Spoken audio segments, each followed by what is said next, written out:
Today, I'm going to be talking to a very special guest. In fact, it took this guest 57 episodes to finally be featured here. And the person I'm going to be talking to is the guy who's responsible for all these podcasts you see on our YouTube page.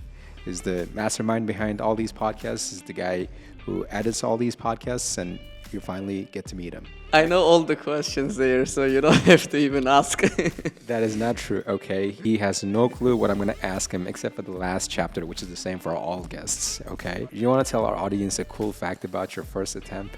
We took it with him together. So I skipped first question in listening. Oh, we're actually back in partnership with IDP. I'm not doing it for the money, but like extracurriculars. Because like it kind of looks dope in your CV or like application. If I had a penny for every time you dropped out of your SAT classes, we would have enough money To build a third campus. Third campus, exactly. Yeah. Do you guys see this? Uh-huh. This is because I made this setup. Yeah. Every time, every week, I come here and do cardio. Uh-huh. Before, after. And that's Mr. Abbas, right? Right. So it's a classroom by day and a podcast studio by night. Like how much time does it take to edit an average sized podcast, like a 2-3 hour long podcast? It was my competition day. I took almost 2 grams of caffeine. I took SARMs though. I took MK677, its name. When you are losing, you are not as bad as you think you are. But when you are winning, you are not good as you think you are. So let's save some of it for the podcast. All right. So you tell us when to start. Hey folks, hey everyone. Welcome back to another episode of Ad Astra Muse. Today I'm going to be talking to a very special guest. In fact, it took this guest 57 episodes to finally be featured here, to finally appear on the podcast. And the person I'm going to be talking to is the guy who's responsible for all these podcasts you see on YouTube, on our YouTube page. Is the mastermind behind all these podcasts, is the guy who edits all these podcasts, and you finally get to meet him. And before I introduce the guy to you guys, I'm going to give you a quick rundown of all the things this guy's been involved in. This guy is a former Ad Astra student, and he's obviously now responsible for Ad Astra podcast, and he is also involved in powerlifting, gymnastics, calisthenics, and apparently this guy co-owns a calisthenics school. No, it's a gymnastics school in Bukhara. He has a brown belt in Taekwondo, IDP invigilation, tour guiding, mining, trading. It's just insane how many things this guy's been involved in. So I am going to be sitting down with this guy to find out more about him and all the things he's been up to. I honestly didn't know that he's been doing all these things behind the scenes. Right? I thought all he did was editing podcasts. But finally, we will find out more about him today. All right, it's time to meet our guest, Mr. Abdulmalik Islamov. Yo guys, what's up? Yeah, it's Abdulmalik here.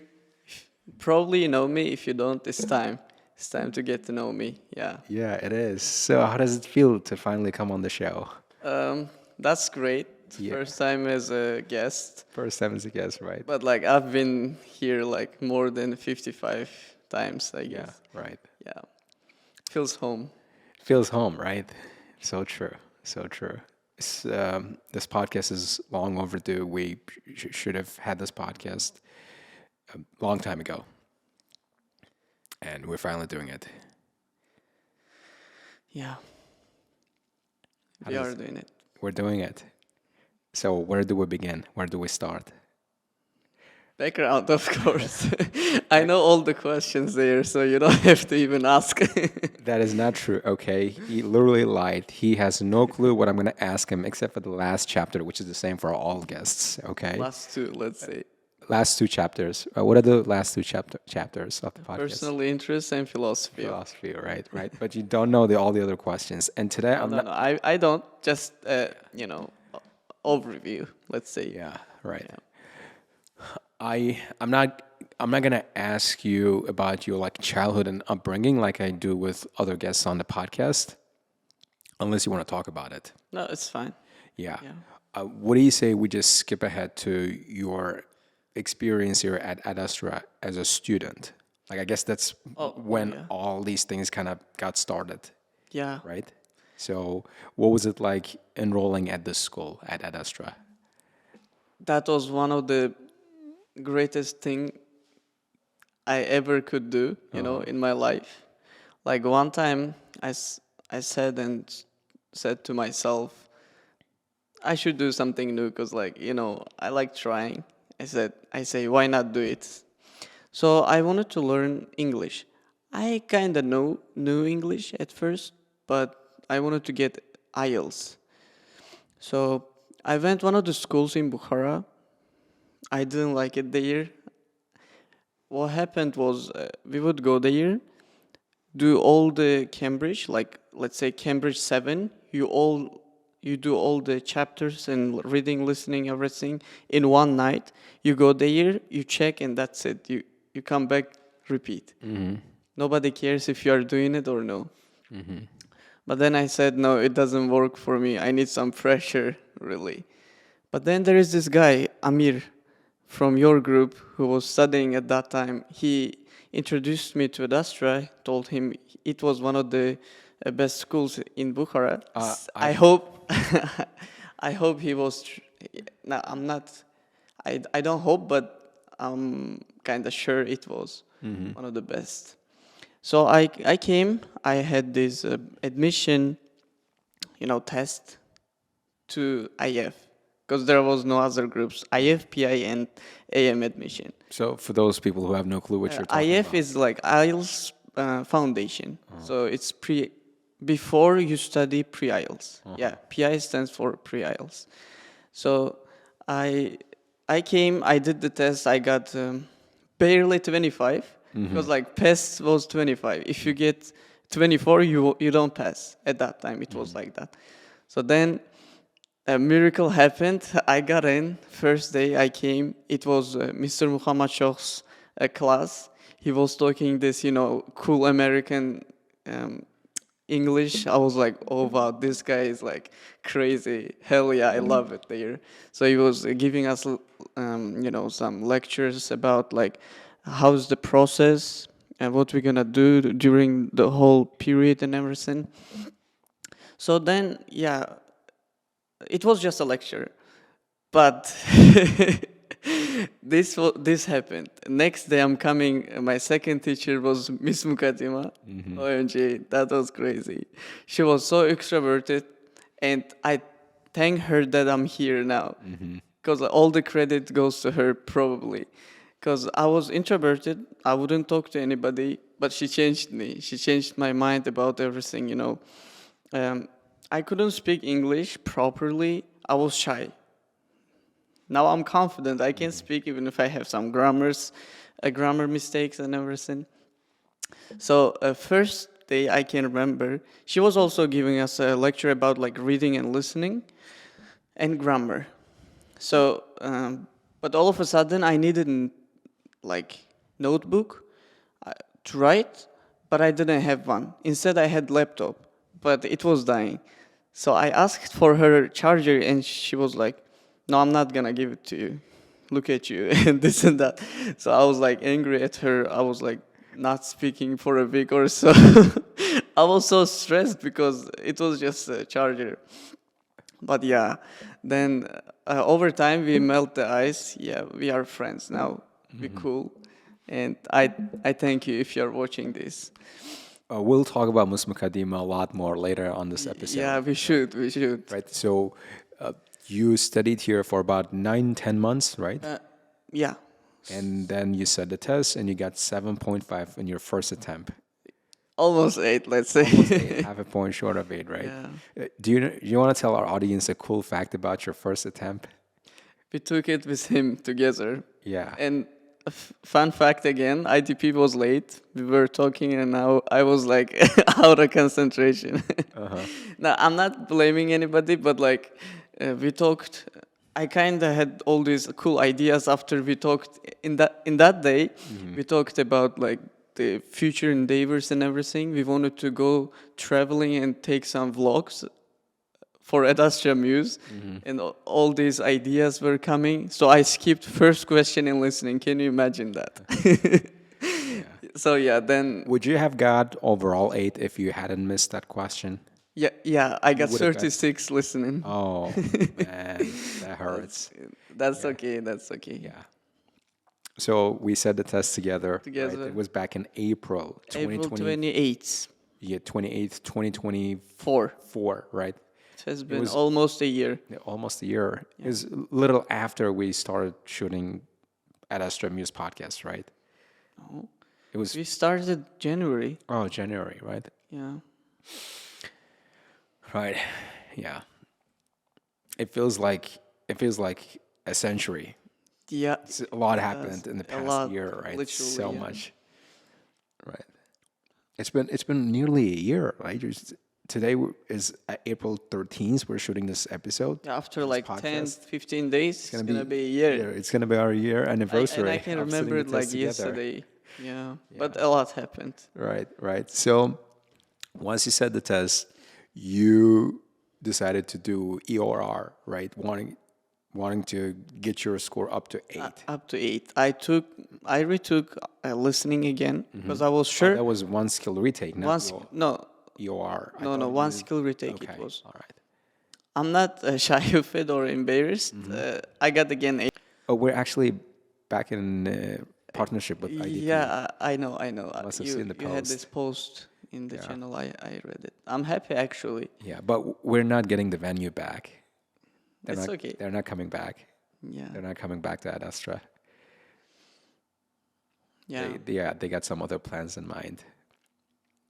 Great. Yeah. But we're still happy for the fact that we could repair our relationships to some extent and started working towards, basically putting things back to where they were. You want to talk about it? Like how it happened, everything? Because yeah. People are curious to know how it Yeah. happened. Yeah. Okay, sure, right.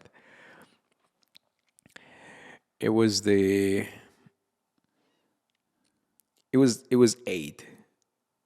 Eight. Yeah. 8. It was 8 holiday, not long holiday, ago. yes. Holiday. 8 holiday, not long ago. It was 30s or 31st. 30s Sunday. 30s, right? Yes. And got up in the morning. I went to the congregational prayer with my dad, grandpa, and we were sitting there out in cool breeze. Like in the morning, it's a little cool, right? Yeah. And we're just sitting and listening to imams preach. Like they preach at the start before the actual prayer time, and they were talking about all the different things, like how righteousness. One of the things that they said that really stuck with me, that I took away with me, was righteousness is more in repairing broken, damaged relationships than it is to tending to good relationships, already good relationships. So like you have damaged, fractured relationships and you have good relationships, and righteousness is in not taking care of the ones that are going great, but taking care of the ones that need actually tending to. And ever since that fiasco that happened with IDP and government official, I had this, whole situation drilling a hole in my mind. I just couldn't get it out of my mind because I thought I was partly at fault for what happened, maybe for the way I handled it. Because at the time, all these things happened really fast, and I didn't really have the time to reflect, and I had to take some action. And I admit some of the things I did was unprofessional and clearly showed that I lacked experience dealing with such delicate matters. And that morning prayer that kind of made me reflect on that situation. I thought I should reach out to IDP heads and apologize for what happened. And I did, because I thought I could have treated them better after all the help they had given us in the past. So I reached out to them and said that my intention was restoring our relationship. It was one of the intentions I had in mind, but the bigger picture was trying to seek forgiveness if I had upsetted them, Yeah. if I had caused any offense. I just wanted to clear the air between us as humans, as individuals, not as entrepreneurs. I wouldn't mind it if they didn't didn't restore our partnership deal, as long as they just forgave me for what happened. And in my mind, I had forgiven them too for what had happened. And actually, I did the day after I made all those posts about boycotting IDP and the politician we talked about, because I couldn't bear that contempt and hatred, because it was just too much to carry. It kind of self-corrodes, like starts killing you from inside, and I really felt that. And I felt me turning cruel and less righteous, and it just reflected in my daily actions and the way I treated people. I didn't like that about me. So that kind of propelled me into making the decision that I did, and I feel liberated. I feel relieved, and I literally said that to them when they said we're good, that we buried the hatchet and we all moved on. And I'm really glad that we're on good terms again. Yeah. It's the great thing you could do, Yeah, Because like it is. It is. yeah. And I'm really glad this experience, all the things that happened, because they taught me really important lessons about life, about human interactions, about managing a business. It's about a bunch of different things that I would not have learned if those things hadn't happened. So I'm really thankful. So when you were done with IELTS, you decided to take up SAT. Oh, that's that's You don't want to no. get into it? Let's do it. I think we should. I think we should. Yeah. See, if I had a penny for every time you dropped out of your SAT classes, we would have enough money to get To a build a third campus. third campus. Exactly. OMG. Yeah. So you decided to get into SAT, right? Because you wanted to go abroad to study, right? Yeah. And then what happened? It wasn't meant to be. Well, I wouldn't say it's my discipline because, no, it's not. Back in the day, I never studied maths, and I wanna actually give some feedback on the classes they teach and everything. So let's say, so first time I got in, it was SAT 6, I guess. So I was studying. It was fine until the third class of the maths. I was trying to get everything, but like my group mates, classmates, they knew all the topics. They just need revision, but I didn't know. That's why it was called pre-SAT, not SAT. So I got in. I was studying, but like guys were like, "Let's Hang on a minute. Were you in pre-SAT or SAT group? PSAT first." At the time, we didn't have PSAT, or did we? No, we did. You initially signed up for SAT classes. SAT classes, it was just one class. I got in. I knew that it was too complicated for me. I couldn't handle. I just dropped out first class. Not like not like English part though. Yeah, first class, just tapped out. I was like, I'm Yeah. done. Yeah, I wanted SAT is to not brush like up on my math skills and come back. But there was this new edition, PSAT. So I said, if they teach everything from the scratch, why not do it? So yeah, I signed up. I was doing well. I was getting some stuff, but my group mates, they were like, yeah, let's speed things up. We can't wait to get SAT and everything. So they kind of did all the questions in the book without explanation. They just did. If they had question, they just asked. So they were doing well, but like I didn't get what is that like graph showing, or like what is that X and Y supposed to mean. So I said, yeah, it's not for me again. Because like doing something without understanding is the stupidest thing you can ever do. So yeah, and recently I joined again PSAT, and after a week it turned into SAT again. So what else you could expect? Yeah. So I just dropped out again. Yeah. Those you dropped out 3 times. Yeah, 3 times. 3 times. Well, but then Yeah. I guess you had a change of plans as well. Like you decided you're not gonna be studying abroad, or your dad did. I actually got into some universities abroad, like Xiamen University and Shanghai, but like it was contract based, like in Shanghai. So Xiamen full tuition, and some American universities, they were also contract based. I knew I could go, but working for it, like the financial side of things would be hard. Plus getting the visa. So yeah, that's why I might actually go after like a year or two, after 2, 3 gap years, but it's not in my bucket list. Oh, why, now. why not the US? Why not Europe? Why China?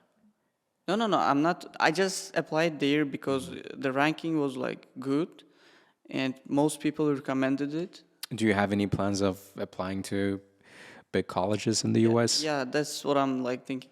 The fun fact, like Mr. Parviz, we went. He started the gym again, so we went to the gym. We talked everything. So he gave me all this, plan how to get into universities. Right now, I have like perfect extracurriculars, and like IELTS, no big deal. 7.58 works. If I take, I believe I can, with a month of preparation, I can get like 8. Yeah, all I need is SAT and some, let's say projects, like team projects. Yeah. Well, doesn't this count as a team project? I mean, there are a lot of people involved here. Me, you, Mr. Abbas behind the camera, Yeah, Mr. Muhammad does he sometimes. But it should be related to your major. So I'm not actually thinking about like media and acting. I might, but I'm much into, let's say, sports and nutrition. I've been thinking about that because, like in Uzbekistan, there are not much people, like let's say, talking about some nutrition, like in diet or like fitness coaches. Yeah, there are good ones, but not like as good as, let's say, coaches in America. No, I don't think the issue is the lack of expertise in terms of teaching nutrition and health and wellness. It has more to do with the people's income levels. Like the majority of people here can't afford to go to the gym, much less buy supplements or have the time to study about different supplements and incorporate them into their diet, right? So it's more, so to a lot of people, gym membership is still a luxury they can't afford for many people in Uzbekistan. And you see, it's a normal thing in the US because a lot of people can afford to go to the gym, mainly because of the fact that gym membership costs practically nothing. You can get one for $5 a month. Yeah, right? I've heard, and supplementation is also really cheap. While here, yeah. if you want to get a kilo of protein whey, how much does it cost? About $100, right? That's No, not that's a 100. third of someone's monthly income, Yeah, right? yeah. If they are saying doing a 9 to 5 job, or a quarter or a fifth of their income, but still it's a significant amount of money. No, I'm not really talking about like regular people, but like coaching, but like real bodybuilders with like desired goals. Let's say they have this goal. One day they wanna become Mr. Olympia champion, right? Or like a powerlifting. Let's say powerlifting champion, like world champion. So what do you want to? You want to make courses available for those people? I literally looked for a coach, like powerlifting coach. I couldn't find any in Uzbekistan. How about Mr. Vadim? No, he's just a fitness coach, not even bodybuilding. Yeah, we talked about that. He knows some stuff, but like he has no training or like experience. How about Mr. Rustam at Chekhov? He's a bodybuilder, not like powerlifter. Powerlifter. How's powerlifting different from other types of? Oh wow, that's a whole if we different talk thing. like about powerlifting, it is so much fun. Okay, sure. Well, we'll get to that in a minute. Yeah. But before we do that, okay, well, let's do it in the order I have listed things here. But before we do that, we really need to turn the AC back on here. It's getting hot. Getting hot, yeah. It's getting hot. You feel it's getting hot? Yeah. But we're just getting started. Yeah, We're just getting started. it's gonna be a really long- hot right now. It's going to be a long evening. I wanted to talk about the And we will. Let's make sure these cameras are actually rolling. Are you sure they're working? Okay, but do you know how to turn them Is it back on? hot? Okay. Okay, right. I wanted to talk about IELTS experience here, but yeah. All right, Okay. let's do. Yeah. Oh, what else left to talk about IELTS? Ad Astra experience, right? I just told some stuff, but I liked a lot of stuff except education, like You mean- teamwork. They You mean other than education? other than Because education. like when you say except education, you're Yeah. saying that you didn't like education here, as if it was really bad. Yeah. Yeah. Education is one factor, but they teach a lot of things than that, like at Ad Astra, like teamwork, let's say communication skills. What'd you say? You mean? Huh? No. Well, we are recording. Yeah. We are recording. You see, guys, that's what happens when you don't have a real editor behind the scenes working. we gotta. You didn't stop that, right? No, it's still recording. Okay, good. We're good. I don't think you should cut this part. Okay, keep it. No, we will keep it. We'll keep it. Yeah, people should know what happens when we don't have a real editor operating cameras. Yeah. So, when I came to Ad Astra, I was introverted and shy, but over time, we started communicating, working together, and growing together. So we would be given these speaking, if you know, like speaking videos, Okay. assignments. Uh-huh. So you have to, imitate some videos. So at first we would be given those motivational videos where David Goggins talks about some like cool stuff, like, and what we would do, Mr. Muhammad would assign 2 people to do it together. For example, there was this podcast of him with Modern Wisdom, David Goggin and Modern Wisdom, and one should imitate Modern Wisdom, and the other one David Goggins. I still have that video where we did it with one of my best friends now, thanks to Ad Astra. We imitated that video together. We would imitate Chris, and I would imitate David. So, yeah, that helped us a lot. So it was fun. We would. Could you make David Goggins' impression? Can you make it now again? Let me. He's some of his iconic lines. Who's gonna carry the boat and the logs? You don't know me, son. I bench press here while doing it. Yeah. No, there is this line of him I really liked. So he ran a 30-mile, I get 30 hours.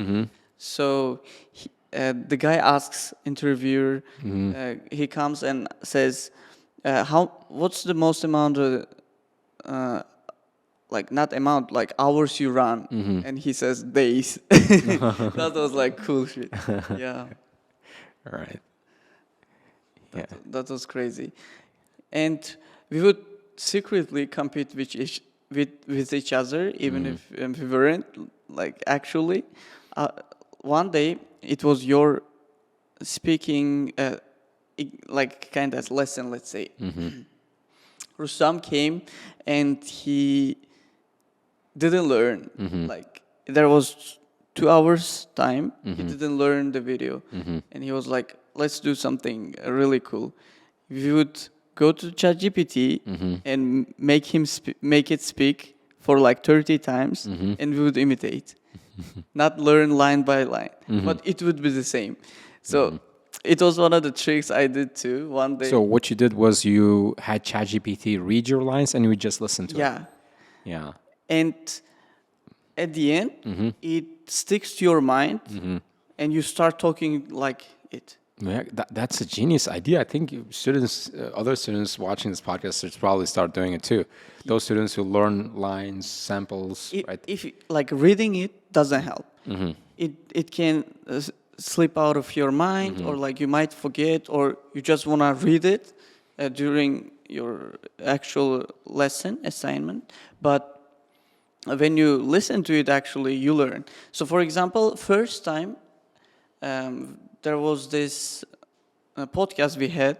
I was still IF actually, and editing their videos, like making trailer. I wouldn't understand English, but I would still do it somehow. Yeah. Like at first, I was working, I don't know, 12 hours a day. I wouldn't sleep. Like I gotta do it.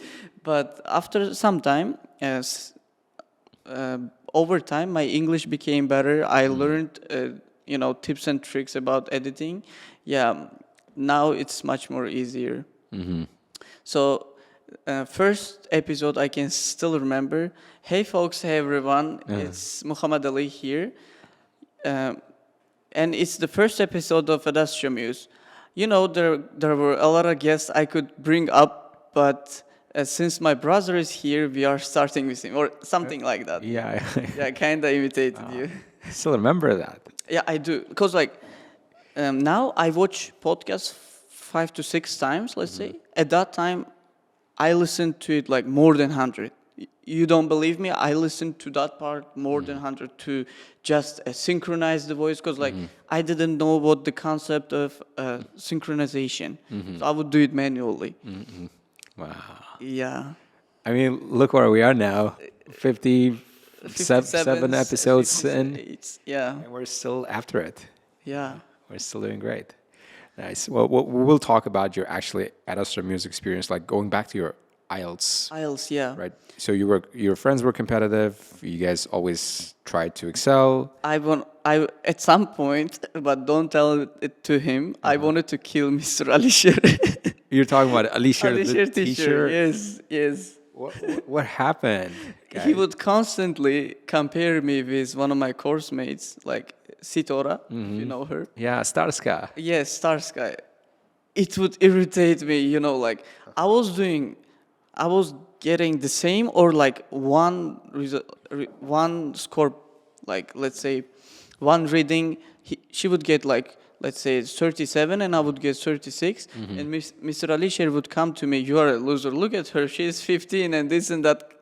Come on, we are not in competition." And it would emotionally kill me, At nights, I would go, instead of like sleeping, I would read some stuff, but still don't get it. Like, I mean, it wouldn't go in there. Because you would just be thinking about what he said. Yeah. And after some time, I just ignored him. That's it. Like, yeah. But we are cool now. Yeah, but now you all guys are great friends. Like you, Mr. Tora, Mr. Rustam, Mr. Amir. Amir, yeah. Like all of us. You guys still keep touch? Yes. I visited Rustam. This when I went to Tashkent, like for 2-3 days. Yeah, I saw some of your photos, guys. You posted 2 photos of you, of you Like, snapping photos of each other. In the food court, there was this couples taking the same videos and like the picture. So, and I was like, why not do it? Yeah. Yeah, it was just fun. And the caption was hilarious too. In the caption, you said the straightest thing you can ever do. 2 dudes taking photos of each other, right? Yeah, like and couples. we keep touch with Amir too. He congratulated me again. Yeah, he asked, we talk The other day, one of my friends took speaking test in the Oxford. He's working in the Oxford right now, like language center. We talked like about 30 minutes about his life and gym life and everything. And Miss Sitora, she's studying here now, SAT. Yeah, she asks about some questions and everything. Yeah, we are cool. Okay. We're cool. Nice. Well, can we now move on to the podcast chapter where we talk about just the podcast itself? Let's do it. So let me look in. yes, you should get locked in. Okay, it's gonna be a long talk, long chat. It's gonna be long. People have always wondered who that person might be, the person editing all these podcasts, right? The editor, right? We finally get to find out more about the editor and how he ended up getting this job. So it all started with us making a job vacancy post. Yeah, right? and we put out a post. there saying was that we're this looking for forum editors. you should fill. But instead of filling it, I straight texted to him. Because I didn't have actually like CV and this and that. My reference videos, they were too big to upload there. So what I did, I just texted to him. Fun fact, I have, let's say sister, who is a professional mobilographer. She works with like a lot of celebrities, but not now since she's like a family girl. Yeah, let's say because of that. She taught me at first. I had some online courses. I worked with her for like 4 to 5 or maybe 6 months. But since I started IELTS, I wasn't doing it. But I saw this.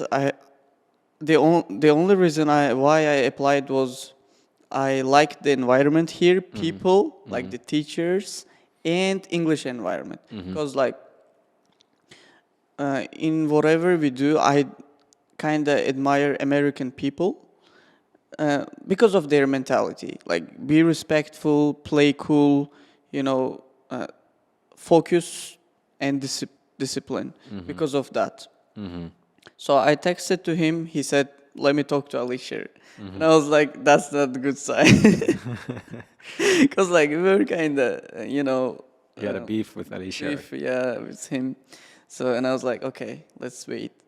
So they kind of gave me this trial period for a week. I had to edit 2 short videos and trailer and podcast plus thumbnail. Yeah.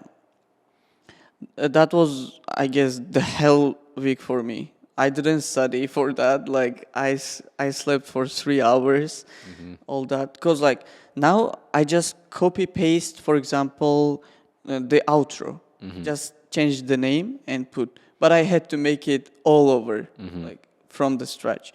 So there was nothing. There was just one footage, and I had to come up with how to roll, end scene and everything. So it took me a lot of time, a week. And yeah, but after posting it, the results were good. And the quality, not bad for for the first time. And fun fact, we were the first one to have podcasts in Uzbekistan in English, right? I guess so. I'm not quite sure though. Someone needs to fact check that for sure. Yeah, you should, guys. Yeah. So a lot of people were, subscribing, commenting, saying it was great, this and that. So then I had a text saying I was employed. Yeah. Oh, did I really say that? Did I make it official and say you are officially hired? Hired after posting that, I guess. I was okay, I'm gonna be honest with you. At the time, I said that because we had no other choices. All the other applications were received from people. They were from different regions, and some of them were just teenagers like you, and some of them were professional editors. Not just a couple of them, and they were asking for a crazy amount, the amount you charge someone in Tashkent, but it's not Tashkent. Yeah. For God's sake, people, this is Bukhara, and podcasting is not really a thing. How many people doing podcasting in Bukhara? Not that many. at that time, But I don't, in Tashkent, there's a lot of demand for it, for media production, content creation, right? I learned. So I told him too.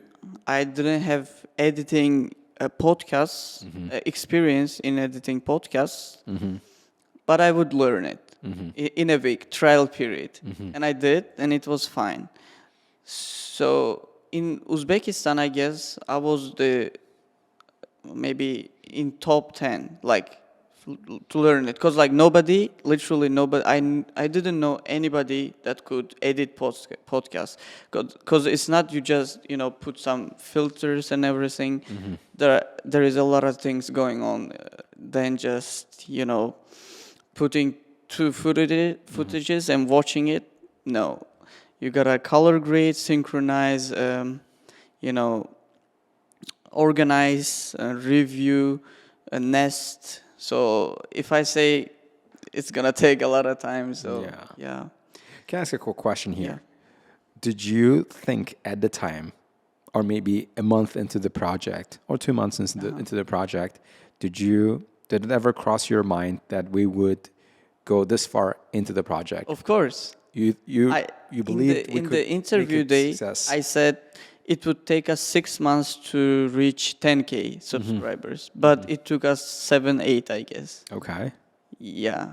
Right. But I believed that it would be successful because a lot of people were watching all those podcasts and there was demand. But now I guess because of the effect of social media, like shorts, not people are watching a lot of long videos. I don't think so. That's what I used to think. I used to think with short content, podcasts just gonna fall out of favor because people don't have that much attention and no, it's not because of the attention, I guess. Through and watch the entire podcast, but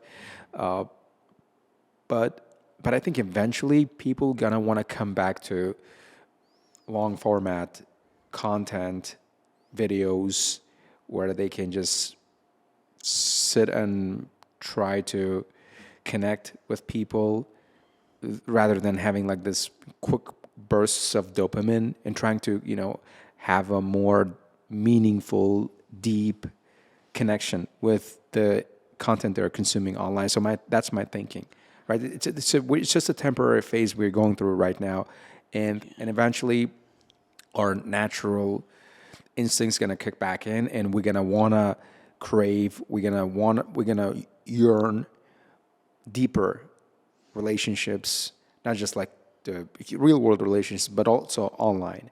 And that's when we're gonna fill that niche. Yeah. Like, as long as we just keep doing whatever we're doing consistently. Right? It's true. I'm not saying it's a long-term thing that people are watching shorts, but if you look at our statistics or like any other podcasters, so at first we had this, people watched an hour of it and then like 50 minutes. But if you look at the last podcast, it was like just 10, 15, average watch time, 10, 15 minutes, 10, 15. Oh, really? Yeah. But probably because like now that we're making chapters, people just go and watch the part they want to watch and then leave, which is also fine. Our objectives here not exactly to get a lot of views or have longer watch time. Not to mention we don't not say we don't want it. It's to document these wins. Yeah. Document Fun these fact interactions. about this podcast: we are not monetized, and plus we are not doing it for views or attention, or like this podcast is not getting any students to the school. This podcast is sponsored by Ad Astra. Ad Astra. Yeah. Yeah. Thanks for backing us up, right? Yeah. And financing this podcast. So all credit goes to Ad Astra. Ad Astra. Ad Astra School. Right, yes, right here to the stars. We actually have never done that in any of the episodes. We did. We did? We did once. I did. I said like thanks Ad Astra for sponsoring this video. Yes. Right. Yeah. Anyway. Yeah. I guess. Yeah. Back to my question. So you did believe that we were going to be success one day. You had that faith, you had that confidence, and here we are. Yeah. And consistency, it's the hardest part. You just can't imagine. I've been like this past week you were gone, I was just going around looking for guests because now my guest list is empty. And I'm getting all requests from people to have more IELTS teachers on the podcast. But I'm like kind of thinking maybe people out there, or especially people in the IELTS community, are a little fed up with IELTS content. So I really wanted to take a break from that and have a podcast with you. Right? Because like think about it. So I have another IELTS teacher on the podcast, right? And imagine me like sitting and asking them, how do you get 9 in reading? Oh. We had a lot of guests. I honestly can't keep a straight face and ask them that question with genuine interest and curiosity because I can't. Because we've had so many people on the podcast talk about how to get that 9 in reading, how to get that 9 in listening, how to get that 9 IELTS overall, right? So it's about time we start diversifying our content. Yeah.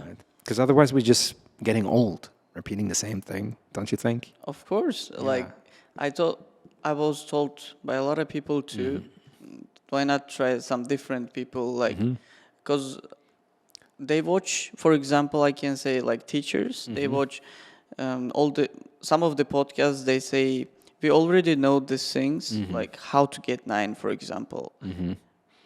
But we're just too lazy to do it. Lazy to do that, yeah. So get us another IELTS instructor to teach us a quicker way. Yeah, that's what they don't want to say, right? hear like about that. Yeah. So, yeah, right. So the podcast production, let's break it down. Yeah. What is the production process like? Starting with the pre-podcast setup, and then you're going to talk about the shooting process, and then the editing process, and the publication. Do you guys see this? Uh-huh. This is because I made this setup. Yeah. Every time, every week, I come here and do cardio. Before, after. Because like, if you think about it, wait. Okay. So, what's he doing? This is actually a classroom, you know. And that's Mr. Abbas, right? Mr. Abbas, right. Behind the scenes. The tables and everything. Yeah. So it's a classroom by day and a podcast studio by night. Yeah. That's what he's trying to say, all right?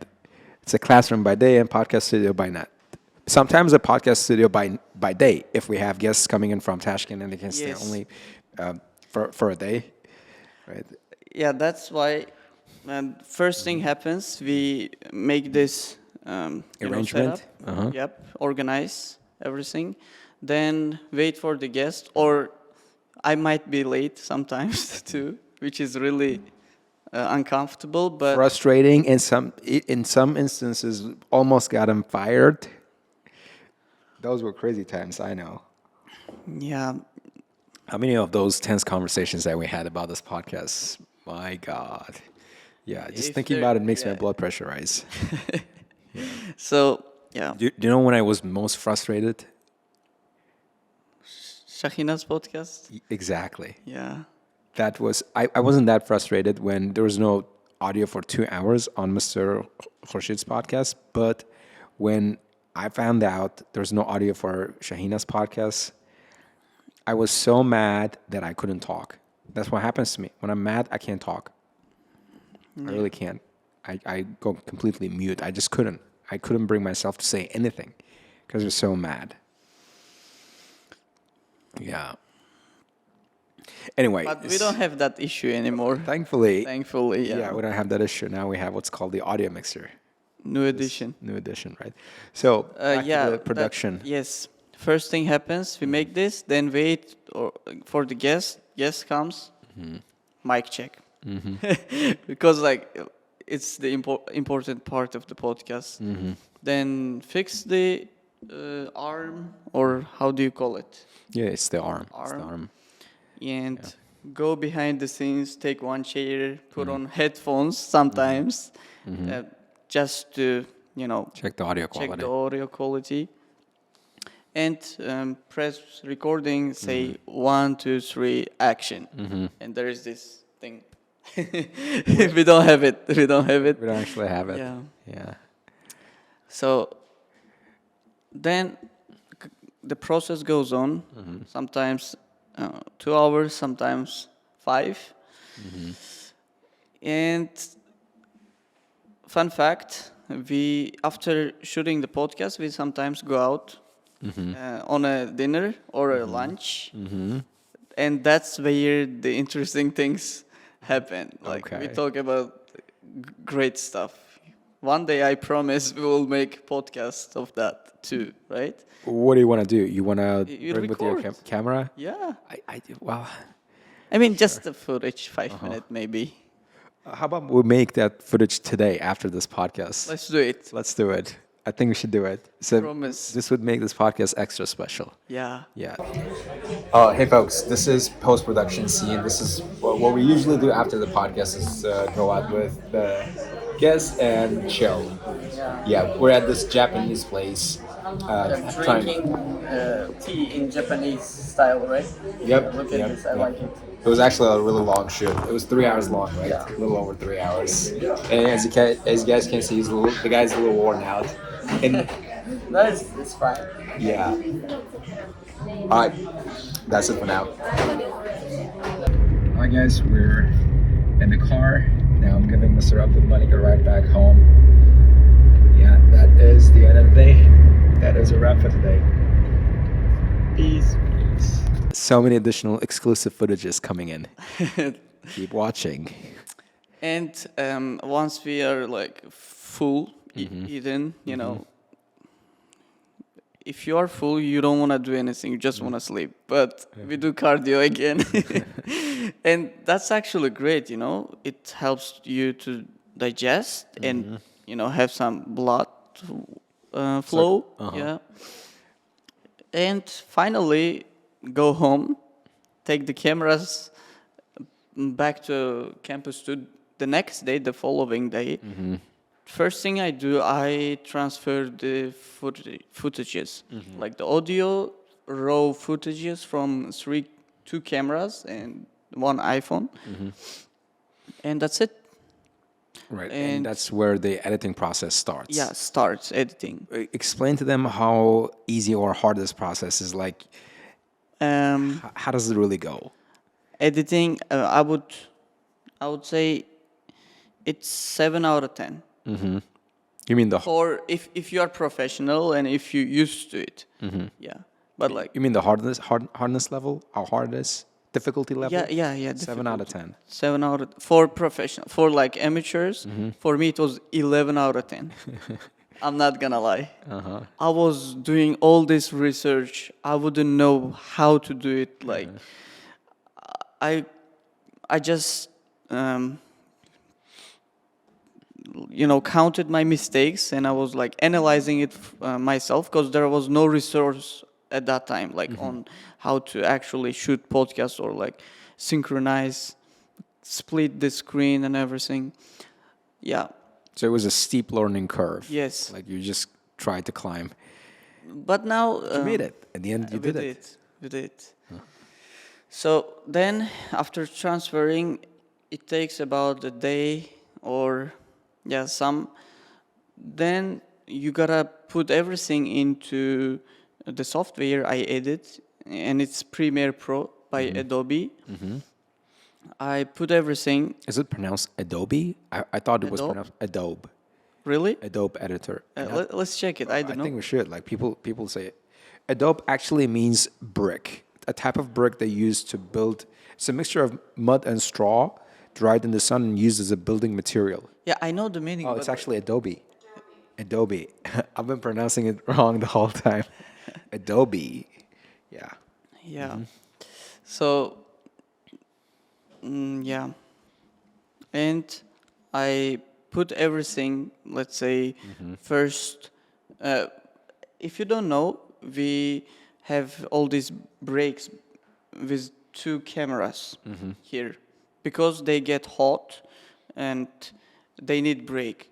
But since we don't want to, waste time, we just roll the main camera and let these two cool off.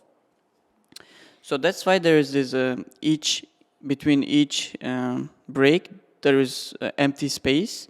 So we gotta, that's why, put, let's say, first two synchronize, then second half synchronize, and like the process goes on until the last footage. Then on top of that, I put the main camera footage. So there is always footage on top of everything. Even if there is empty space, you can see from the main camera. Oh, yeah, right. I see. Yeah. So when these two cameras aren't rolling, Yeah. side cameras aren't rolling, speaker cameras aren't rolling, you put the main Yeah. angle. Got it. And after that, there is each audio from each camera, 3 layers. And after that, 2 from this. To synchronize those, you have to take every footage to the different layer and audios as well. Then, for those who are struggling like me, when I was like amateur, so there is this, auto feature of Adobe, like Premiere Pro, synchronization. So you just have to do what I said, and press that button. Voila! You have this synchronized voice and video footage. Is it AI powered? No, it's not. It's not. It just recognizes the patterns, like the beats in the microphone, and uses it. There is a fault always, of course, and I have to do the rest manually. And you watch every moment of the podcast. Not every moment. So how do you spot those inconsistencies? I just go to random parts, see if they are working or not. But I do watch, of course, but not during synchronization. While creating this trailer, I have to watch everything, plus chapters, right? While doing it, if there is inconsistency, I just fix it manually. And how much time does everything take you? Like how much time does it take to edit an average-sized podcast, like a 2-3 hour long podcast? Okay. So probably 12 hours. But it's only me working, not the process where it's rendering, exporting, uploading, or synchronization, color grading and everything. They are different. So, for example, I go to the work, let's say at 2, and your start hour is 1. No, for example, I said. Okay. Let's say 9 then. Can we not say, for example? Can you be? Yeah, I go to the work. Like this is one of the things that frustrates me sometimes because his work start hour is 1. He shows up at 2 and 3. He drags in sometimes 5, and it just drives me up the wall. I don't know what to say here. Okay, so no hypotheticals here. Okay. So he starts work at 1 p.m. every day and do all this, let's say, process. Let's say synchronization until like 3, and I have to render it then. So rendering takes 2 hours. And 2 hours, I don't actually work, but like I'll be working. So yeah, after that at 5 I work again until 7. So 4 hours, but like 2 hours there is a break kinda for me. Yeah. Which he should be using to make shorts and additional footages and creating content, which he doesn't. And that's exactly why our relationship hasn't always been good. Yes. Yeah. Listen, if you need an additional computer to do that, we can make that happen. All those like 6 hours you're at work, I want you to be working. Is it 6 hours? 7 hours, right? Not goofing off in those 2 redundant hours while waiting for a podcast to be rendered. It's like, because we need to get the max out of this project, right? Yeah. It's like, anyway, back to we were talking about the editing process. So when you're done with the editing, it's time for publication. So how do you go about posting the podcast once it's ready? So before I post it, I export, right? Exporting takes a lot of time, but when it when it's being exported, I create chapters, I make thumbnail, and what else? Yeah, these two. So And sometimes export fails because of the GPU or some inconsistency between the footages. For example, I actually researched it on that why the footage can be inconsistent. It's because when you turn the camera off and the footage still not be recorded to the flash card fully. Like maybe there is this one even bit left to be, saved. But it doesn't happen. So while exporting, there is no footage in that 1 second, let's say. So that's why you gotta cut that part and export again. You don't know it until you actually export it. So yeah. Our podcast with Alex got held up for almost 2 weeks because of that, right? Because failure. But it wasn't the footage inconsistency, but like GPU. Yeah, GPU problem. Right. And what was your solution? How did we get that podcast out at the end? So I cut it into 4 parts, exported them individually, and put it into one sequence and export it again. I mean, I can do it with every podcast, but it takes a lot of time. That's the one disadvantage. That seems like a lot cheaper option than getting a whole new GPU, which costs about $2,000, or if not more. Sure, but I can't, meet the deadline with that. We can extend the deadline, but please don't charge us another $2,000. No, I'm not trying to. I don't need another GPU. Okay, I'm not using it for my own. Right. Because like the one you got is still like pretty good. Like it's really top of the line product. You use RTX 4060 Ti 6 right 8 GBs. And the latest model is RTI 5090. 5090. Yeah. So yours is just 1 generation old. Yeah. Yeah. It's still got a lot of, juice left in it. You're just going to squeeze it harder. Yes. That's the thing. Yeah. Right. The publication. Publication, yeah. So I upload it, make it private. Until it's done, I'm done with the chapters and the thumbnail. So after him reviewing it, we can finally post it, publish it. Right. And of all these like stages in the production process, which one do you find the hardest? Making the trailer. Why is that? Because you actually have to use this. He is such a good learner. I'm glad he's finally started picking up on my lessons. He's finally started picking up on my lessons. That's good. Because like, what do I always tell this guy? I tell this guy, any monkey can become a video editor. No offense to all video editors out there, but go and watch video tutorials, mimic, you're good to go, right? It's just a little bit of investment. Time-wise, money-wise, you can become a great editor. You can become a good editor. But becoming a great editor takes some thought and creativity, ingenuity, conscious thinking, which sometimes he's too lazy to do. That is what bothers me about his trailers, because I see there's no clear narrative, there's no structure, the scenes are out of sequence and don't really make sense. Right? Or sometimes you cut off the speaker too early before they're done making their point, and which leaves the audience annoyed. No, I'm not doing it anymore. That's good. That's good. So talk more about that. Okay, so trailer part. What are some lessons you've learned about making trailers? Oh,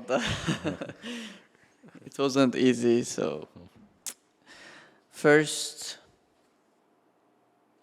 we used to have trailers which last 4 minutes, like 3-4, but we had to cut it shorter because it's just comments saying it's too long. It's a part of.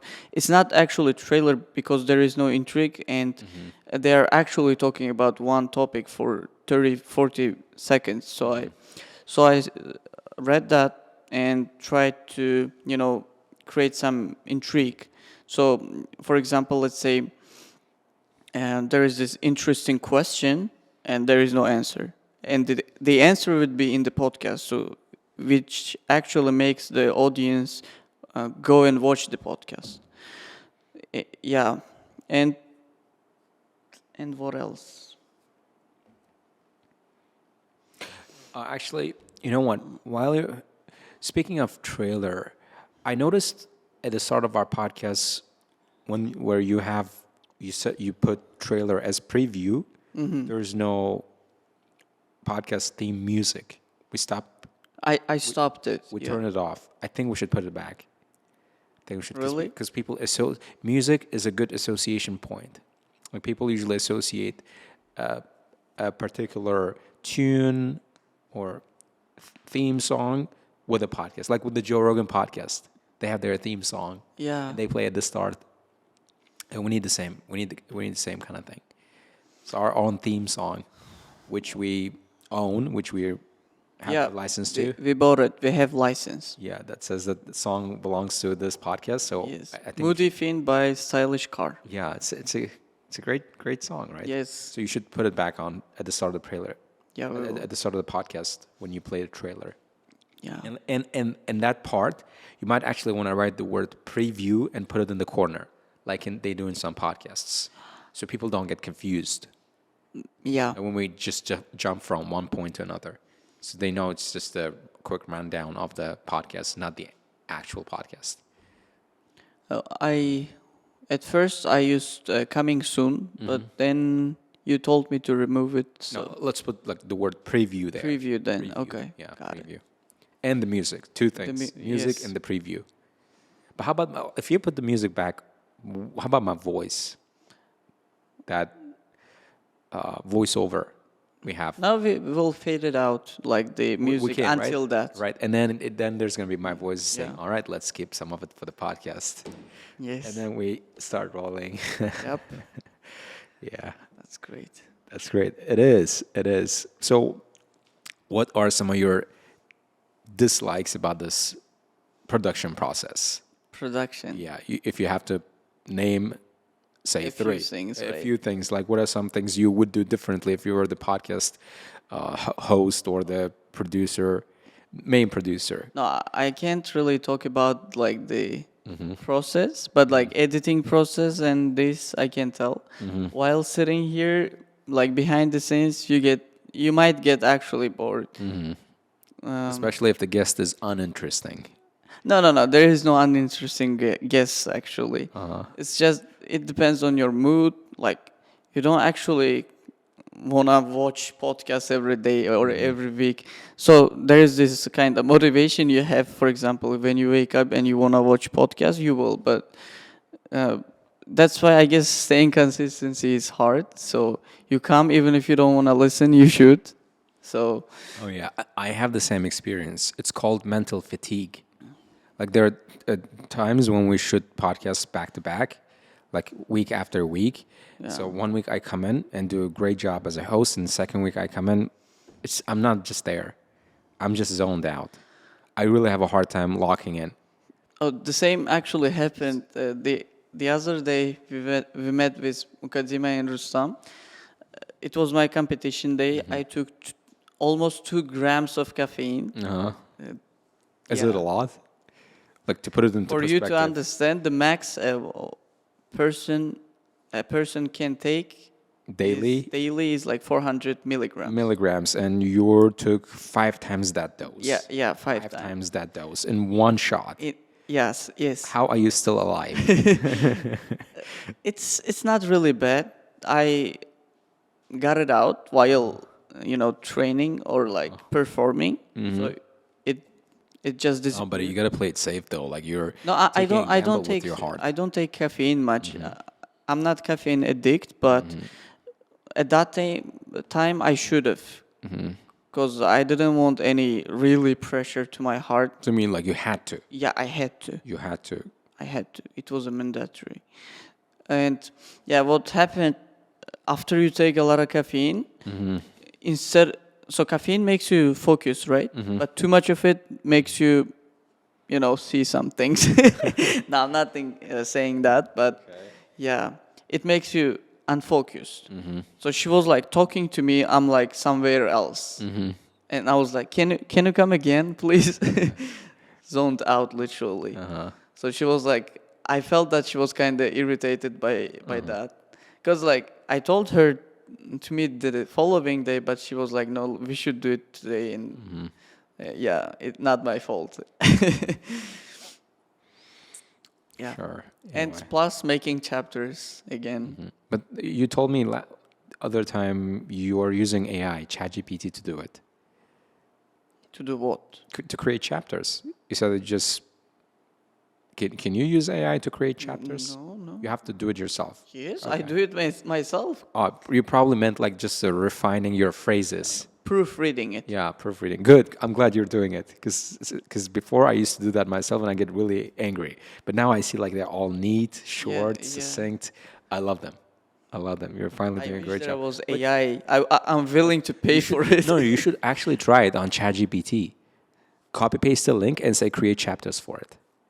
I guess it wouldn't work, but I will. Yeah, give it a try. Yeah, I will. It would save you so much time. Yeah, like if it's 2 hours, it would take 2 hours, like save 2 hours, yeah. You can actually cut down on time you're spending on creating chapters if you just do it while you're editing. Can't you do that? I mean, like the rough timestamps, not like the exact timestamps, because I know there's going to be change once you're done editing, but like the rough timing, like the first, like the 5 minutes we talk about this, and then I already multitask while editing, so I you guess. mean like watching anime and playing Counter-Strike? No, I don't watch anime. Come on now. Well, there is this sequence. Why, if you are talking, I should change the camera to you. How can I while listen to you and change the camera and still create chapters? It's crazy. I might miss out on. Oh yeah, please do it one step at a time. I take back what I said. I'm sorry. So what are your favorite things about this podcast? What are some of the things you love about this production? Jokes. The jokes. While the podcast, yeah. What is the funniest joke you've ever heard on the podcast? Alex, he said, "Don't be a simp." That's not a joke. That's not a joke. That was but it solid. funny, yeah. That was solid advice. Argument, right? That was solid Approved. advice. Approved. Oh yeah, it's a good one. Yeah. That's not a joke. No, it was funny though. Yeah. Yeah. It's great. Do you have any favorite guests? Mr. Alisher. So Alicia. Yeah, well, We should get him back on the podcast. back on the podcast, you know. Yeah. Sure. Well, we'll see what we can do. All right, Alicia. But what am I going to talk about with him? Yeah, that's why we He's need probably going some- to tell me about his car. and what? And you guys talked about campus too, no? No, we haven't talked about it yet. Oh yeah, we actually haven't had. We should. I should get him on the podcast again. You should. When we talk about the reason why I didn't have him on the podcast again to talk about Campus 2, our expansion, because I really wanted to wait until it becomes our second project, Campus 2, becomes a success. Yeah. And I don't think we are quite yet a success because we haven't really posted any results from other campus. So all the results you see, I think nearly... It's gonna take 6 more months, probably, no? no, not that long, I guess. Probably like starting June, we're going to be putting out some results from Campus 2 as well, but on the same school page. Oh, how is it gonna look on the post? Is it gonna be separately? Nope. Campus 2 or won't. Campus 1? Nope, because we are the same identity. Okay. So there's no... It's just the separate buildings, but it's the same identity. That's why we're not going to create separate pages for our campuses, and that's why we're not going to mention probably anywhere on the internet that, so say, some results are coming out of one campus and the other results coming out of the other campus. So I want people to think they're all coming out of one school. Because the problem with putting campus labels on results posts is that people will start assuming that Campus 1 is better than Campus 2 simply because there are more results coming out of Campus 1, simply because Campus 1 has been around much longer than Campus 2. Yeah. And it's obvious, it's natural for Campus 2 to have more results than Campus 1 to have more results than Campus 2, if that makes sense. Yeah, it does. And that creates a bunch of management problems where when people show up and say, I want my kid to go to Campus 1, I want my kid to go to Campus 2. But we don't want that factor to exist while making management decisions like which groups get launched where and who's going to be the teachers. Because sometimes we do have people on the wait list, and we don't have rooms available on Campus 1.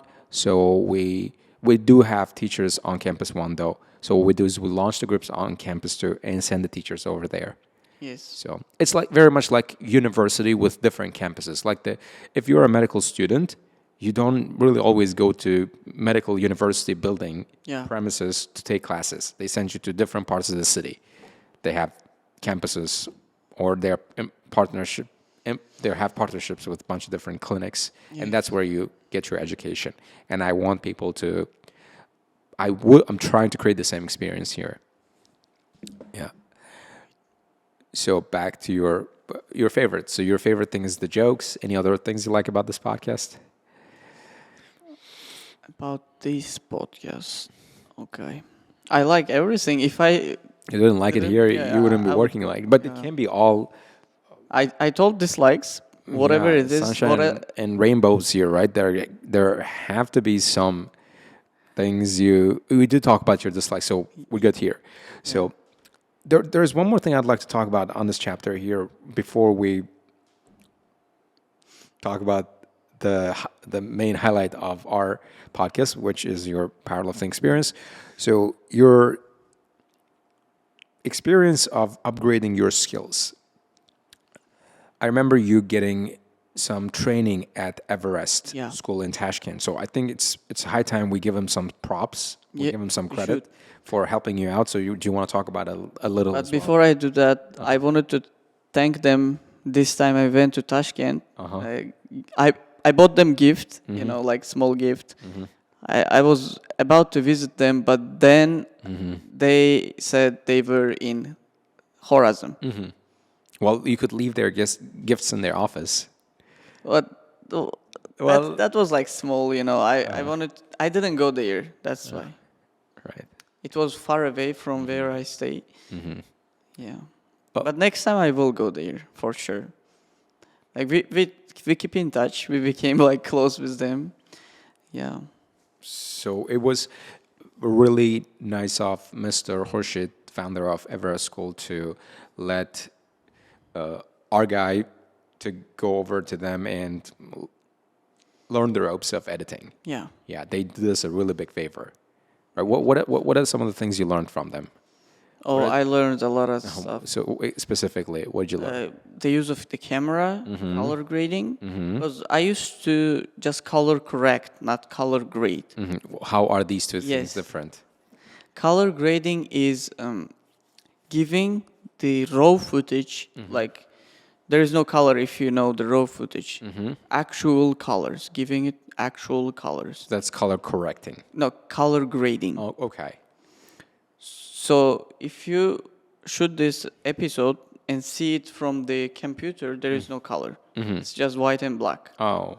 So you color grade it. You actually might want to show people a footage in this part. Yeah, I will. Of the raw footage. Yes. Yeah. I will. And I have it in my channel too. Like, I post sometimes. No, those are the snaps. What I'm saying here is to put some like actual video. Yeah. Right, without sound, so people just get an idea of what it's like. Yeah.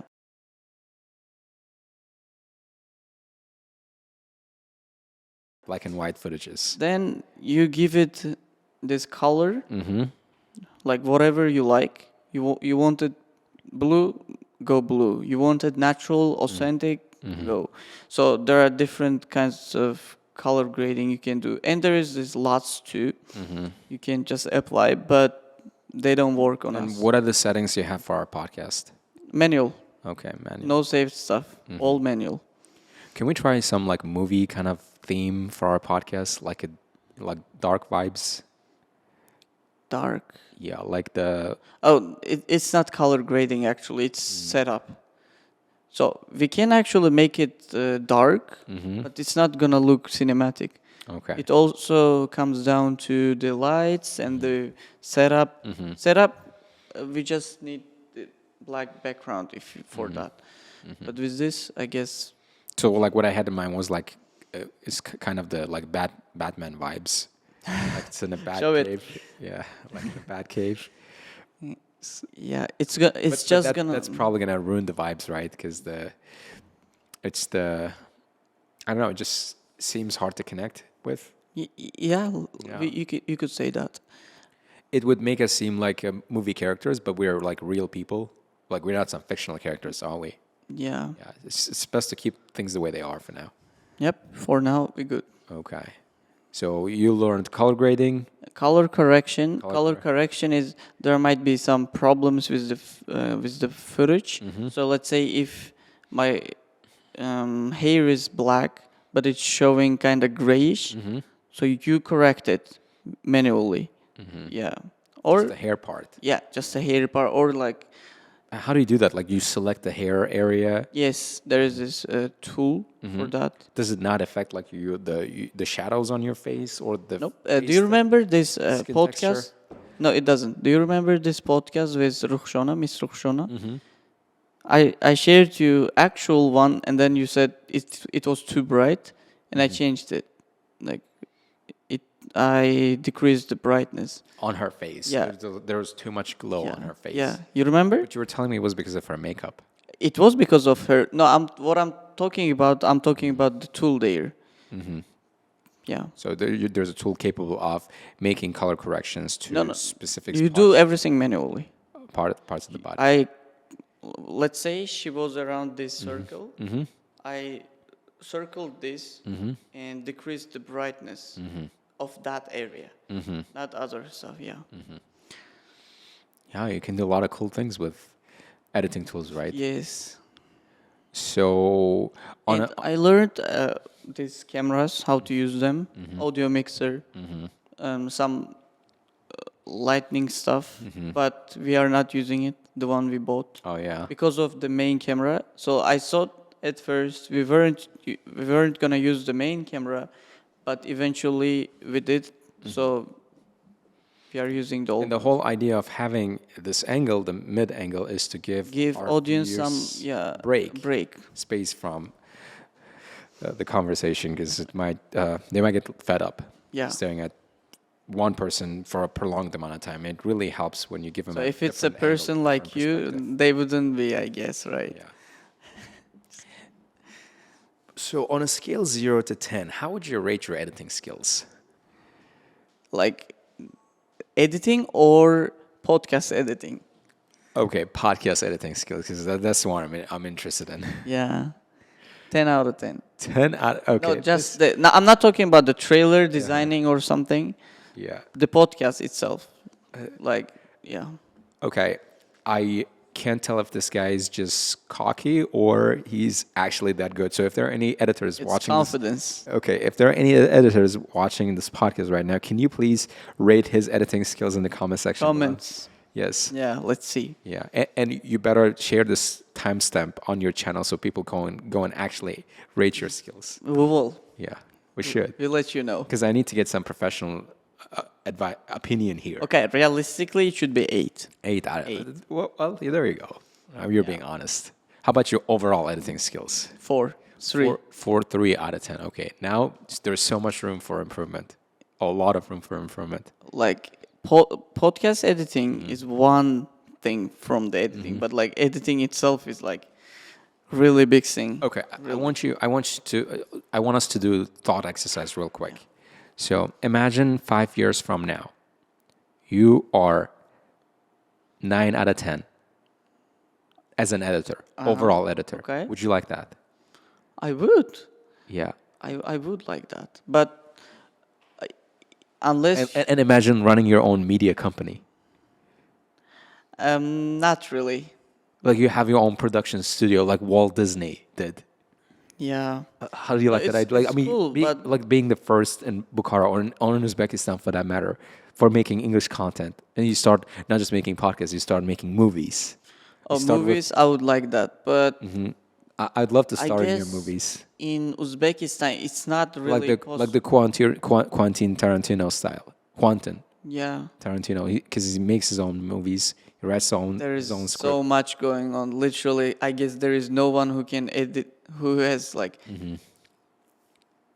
overall editing skills, which is like 10 out of 10. Any movie you see, they have 10 out of 10 editors for different things. Let's say VFX, or let's say filters, color grading, they are given to different people. Yeah, I understand. What I was trying to Like there is no person who can do FVX plus Yeah. color grading at the same time. Well, obviously, you're not going to be doing all the work yourself, and that's why I Yeah, suggested yeah, yeah. setting up your own company. Yeah. Right? How do No, you like that? I got it. I'm just I can giving my help you opinion. with the creative side of things, like writing a script, executing it. Yeah, Right. Christopher Nolan. Yeah, I like that Christopher guy. Nolan style or the Quentin Tarantino style, and we could be making some really good movies. Yeah. Right? Start with like short movies, like 10, 15-minute long movies, and win a few trophies and Well, awards. I actually did some vlog kind of movie. If And- you've seen it, reflection video Yeah. back in the day when I was. And we need to like start scaling up a little and Yeah. start adding more characters, more layers of depth into the story.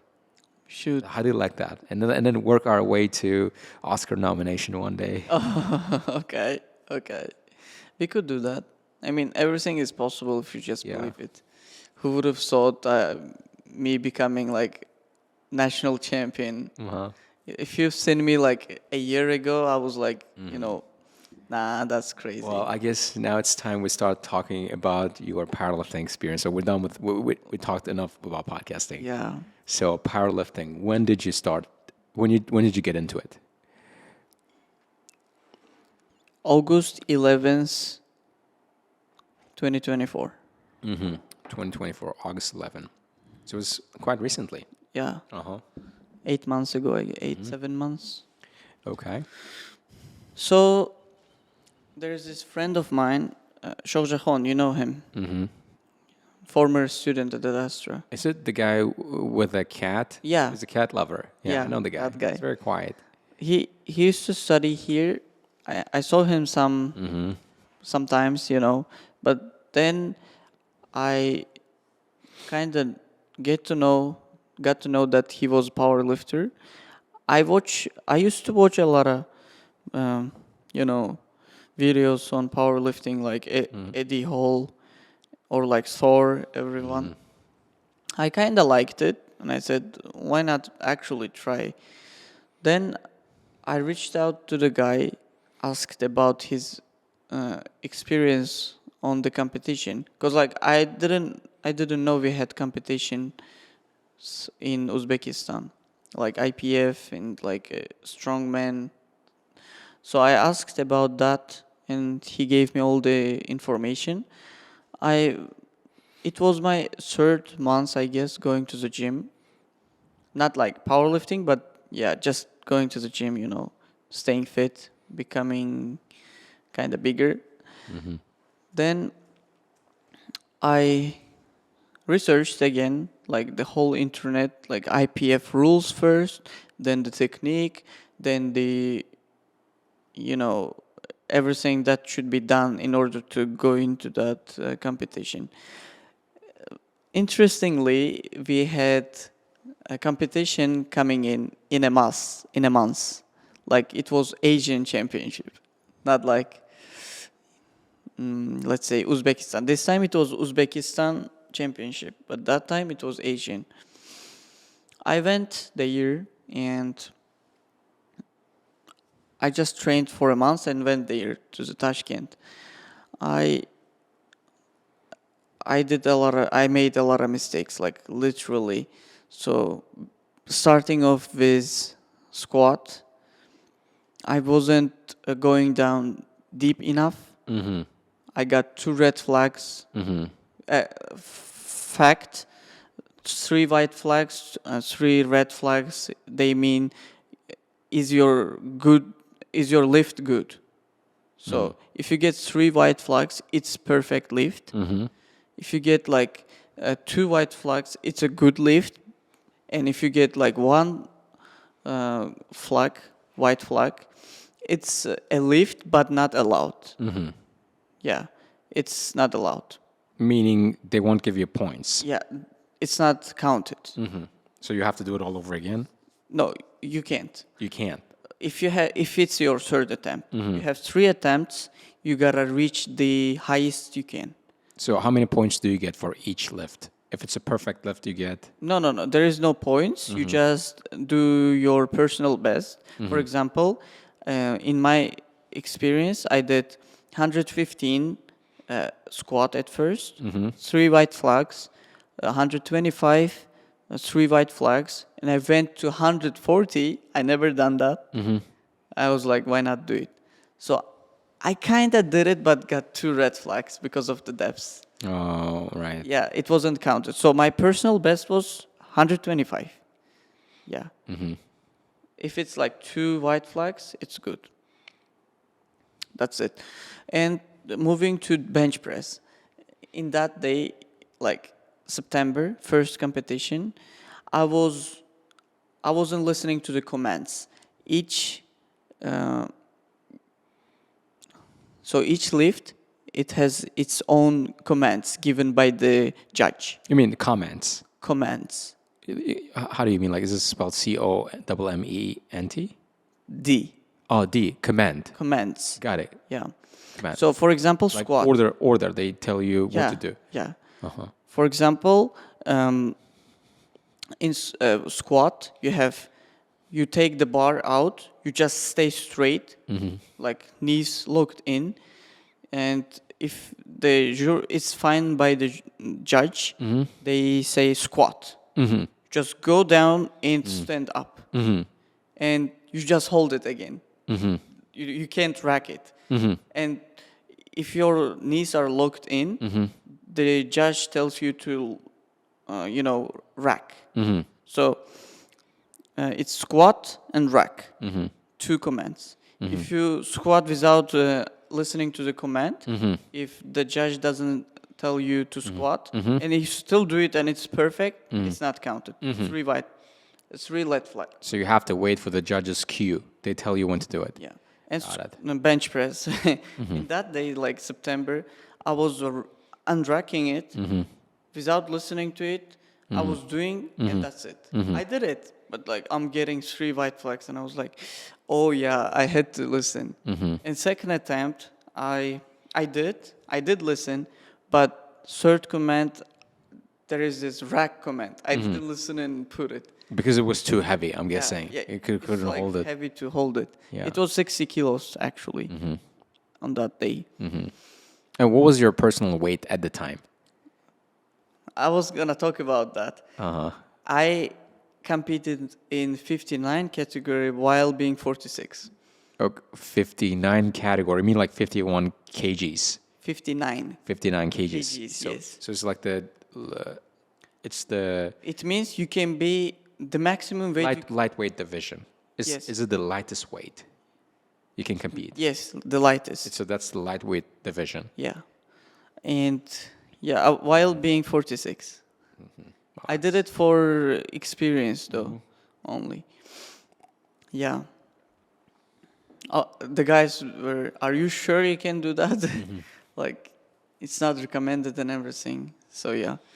And deadlift, there is only 1 command. There is 1 command, but there is something I want to talk about too. While lifting it, there shouldn't be double movement. So you just have to go steady, lift it steady, not like in 2 go, like 1 and again. So it should be in 1 go. If it's 2, 3 red flags. And the command is once you lift it, you gotta lock your shoulders, knees, and the lower back. So like this. Yeah, like that, and hold it For how long? a second. Oh, a second. It's If it's like lock, I want to drop it right now. if it's like locked in, you don't even have to hold it for a second. Just don't. If the judge says it, she says like this. She does like this. It's a she. They're female judges. It was like she. Yeah. You 2 have times I had she. female judges Yeah. too. Wow. So that was your like first experience taking part in a competition, Yeah. powerlifting competition, right? Yeah. And that I was did my personal best. I failed all the squat. I got 9 red flags on squat. But still, I mean, I guess it wasn't that bad given the fact that you prepared only for a month, Yeah. even if you can call it preparation. No, it wasn't really preparation. It was yeah. just exploration. You were just an amateur. Exploration, exactly. That's the right word. You were just an amateur. And I did 60 bench, 60 kilogram bench, and 130 deadlift. 100. Wow. I still had like solid deadlift though. For those who don't know what 130 means, 130 kg deadlift means is it's 30 kilograms more than the weight that gave me a back hernia. Oh, wow. That's crazy. 130 is 30 kilograms more than the weight that gave me hernia when I deadlifted. Because I deadlifted 100 kilos for 3 reps, right? That was 3 reps, Yeah, I 4 guess. reps, and that probably gave me hernia. That was the thing that gave me hernia, I guess.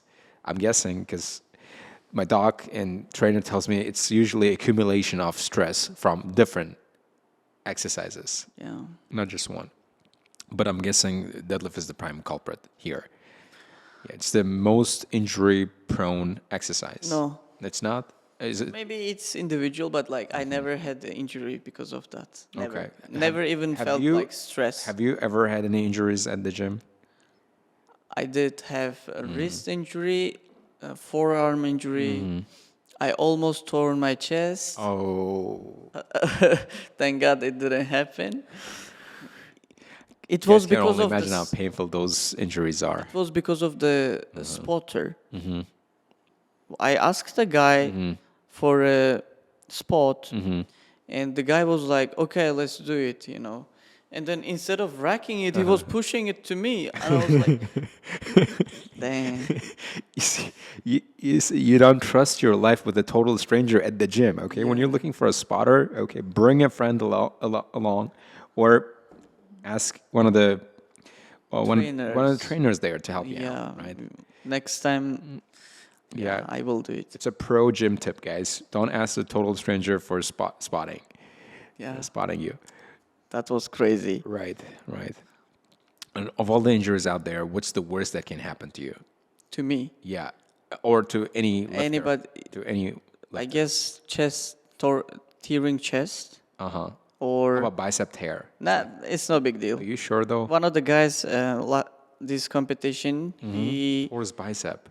no, he competed while being torn. Like back in the day, while he was like doing some wrestling stuff, he torn his biceps, and it's like this much. His biceps is this much. Oh, And did he not operate it? No, he didn't. It's fine. He's fine with it. Oh, And I've he seen some competed and he got videos like of second people, like, place. tearing their bicep literally in the gym while lifting, and they look so nasty. Yeah. Just makes my just The makes my recovery back crawl. process takes a lot after even surgery. If you don't, it will recover, but like it takes years. Or you have back hernia. That's crazy too. Like literally, you can't.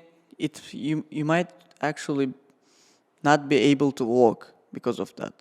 Well, in extreme cases, I- you're extreme talking ca- yeah, about yeah, yeah. extreme cases, right? Depends on the size of your hernia.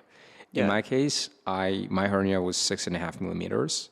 I brought it down to 3.5 millimeters with physical therapy. Oh, meaning workout at the gym, Yeah. like doing the right back Special exercise, exercises. rehab exercise with the help of a professional coach. Yeah. Mr. Vadim, right? Yeah, We should give him some credit. absolutely a lot of credit. He supported me during my competition. He called me. He texted me. He did. He did. Oh yeah. What was his reaction when he saw a photo of you winning the competition?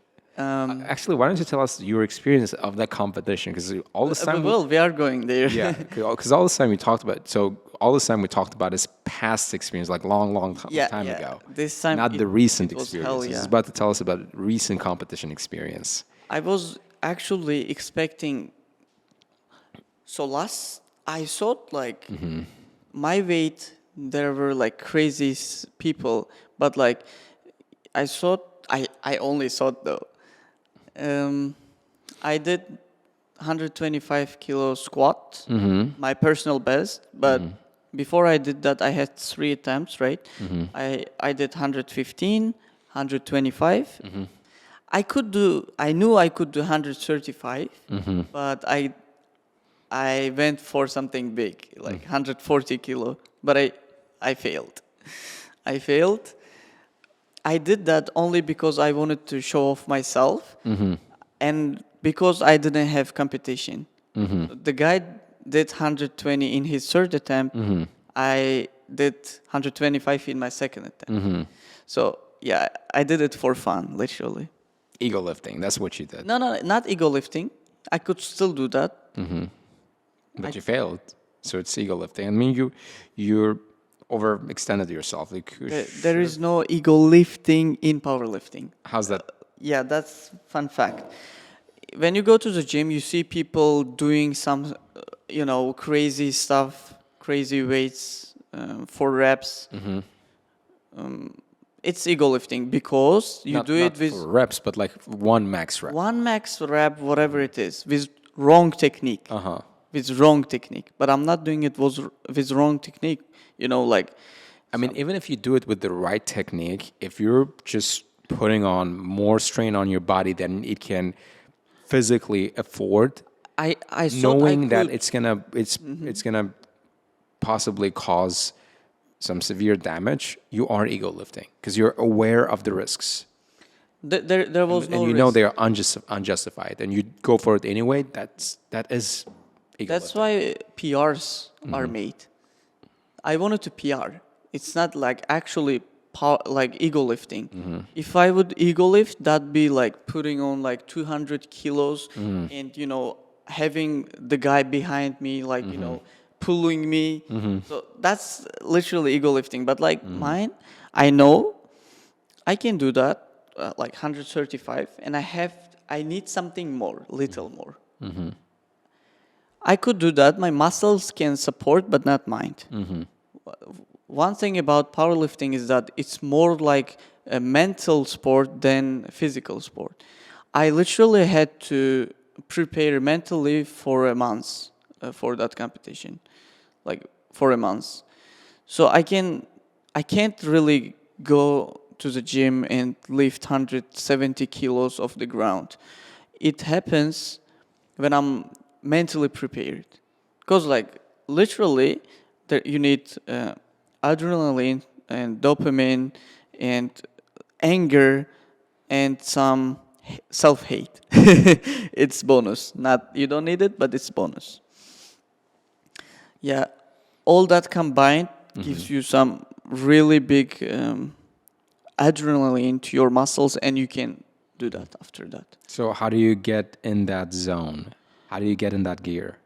Sometimes music, sometimes thoughts, just thoughts, or some not like motivational, but like just some speech.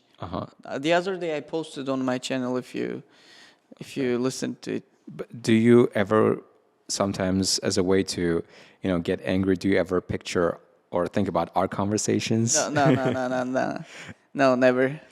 In the media room? It's like where I'm just telling you off that's for not little something things. that makes me angry. Oh, Come okay. on. Okay. Good.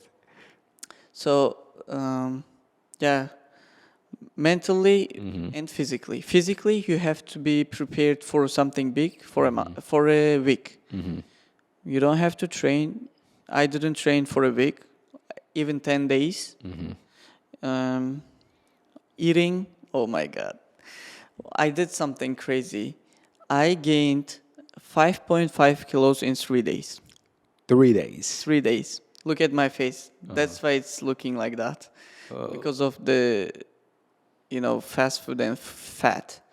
I ate 4 times KFC for 3 days. That's a lot of chicken. A lot of. That's a lot of chicken. It's called dirty bulking. Yeah, dirty bulking. So you said 5.5 kilos In 3 days. In 3 days. So that's like roughly 1.7 Kilos a day. kilos a day, right? Or if not more than that, it's like 2.1. It's actually a little more than it's 1.8. 1.8 kilos a day. It's almost 2 kilos a day. But that doesn't happen. Like if I'm like eating the same food for like a week or like a month, it doesn't mean I can still gain 2 kilos every day. No, it's not like that. It's just it was Ramadan, right? Plus, I wasn't training. That's why. During Ramadan, I maintained my physique, but my muscles were hungry, and I wasn't training. Plus, so these two. When your muscles are hungry, they tend to take everything you eat to themselves. And in bodybuilding, there is cut part, and you do it for 3 days before competition, in order to remove water and fat from your muscles, so they look more defined. Like as soon as you don't drink water for 3 days, and you don't eat fat stuff, you just eat a chicken, like it's boiled chicken and boiled rice. That's it. You did not drink any water for 3 days. Not me. I'm talking about bodybuilding. Okay, right. It's cut part, not bulk. Oh, okay, all right. But in powerlifting, you don't do that crazy things. No, That crazy never. stuff. Please. Okay. Yeah. You need only food. And a quick disclaimer: anyone watching this podcast, please don't take any advice from. From me especially, please. Yep, I'm a big from risk this guy. taker.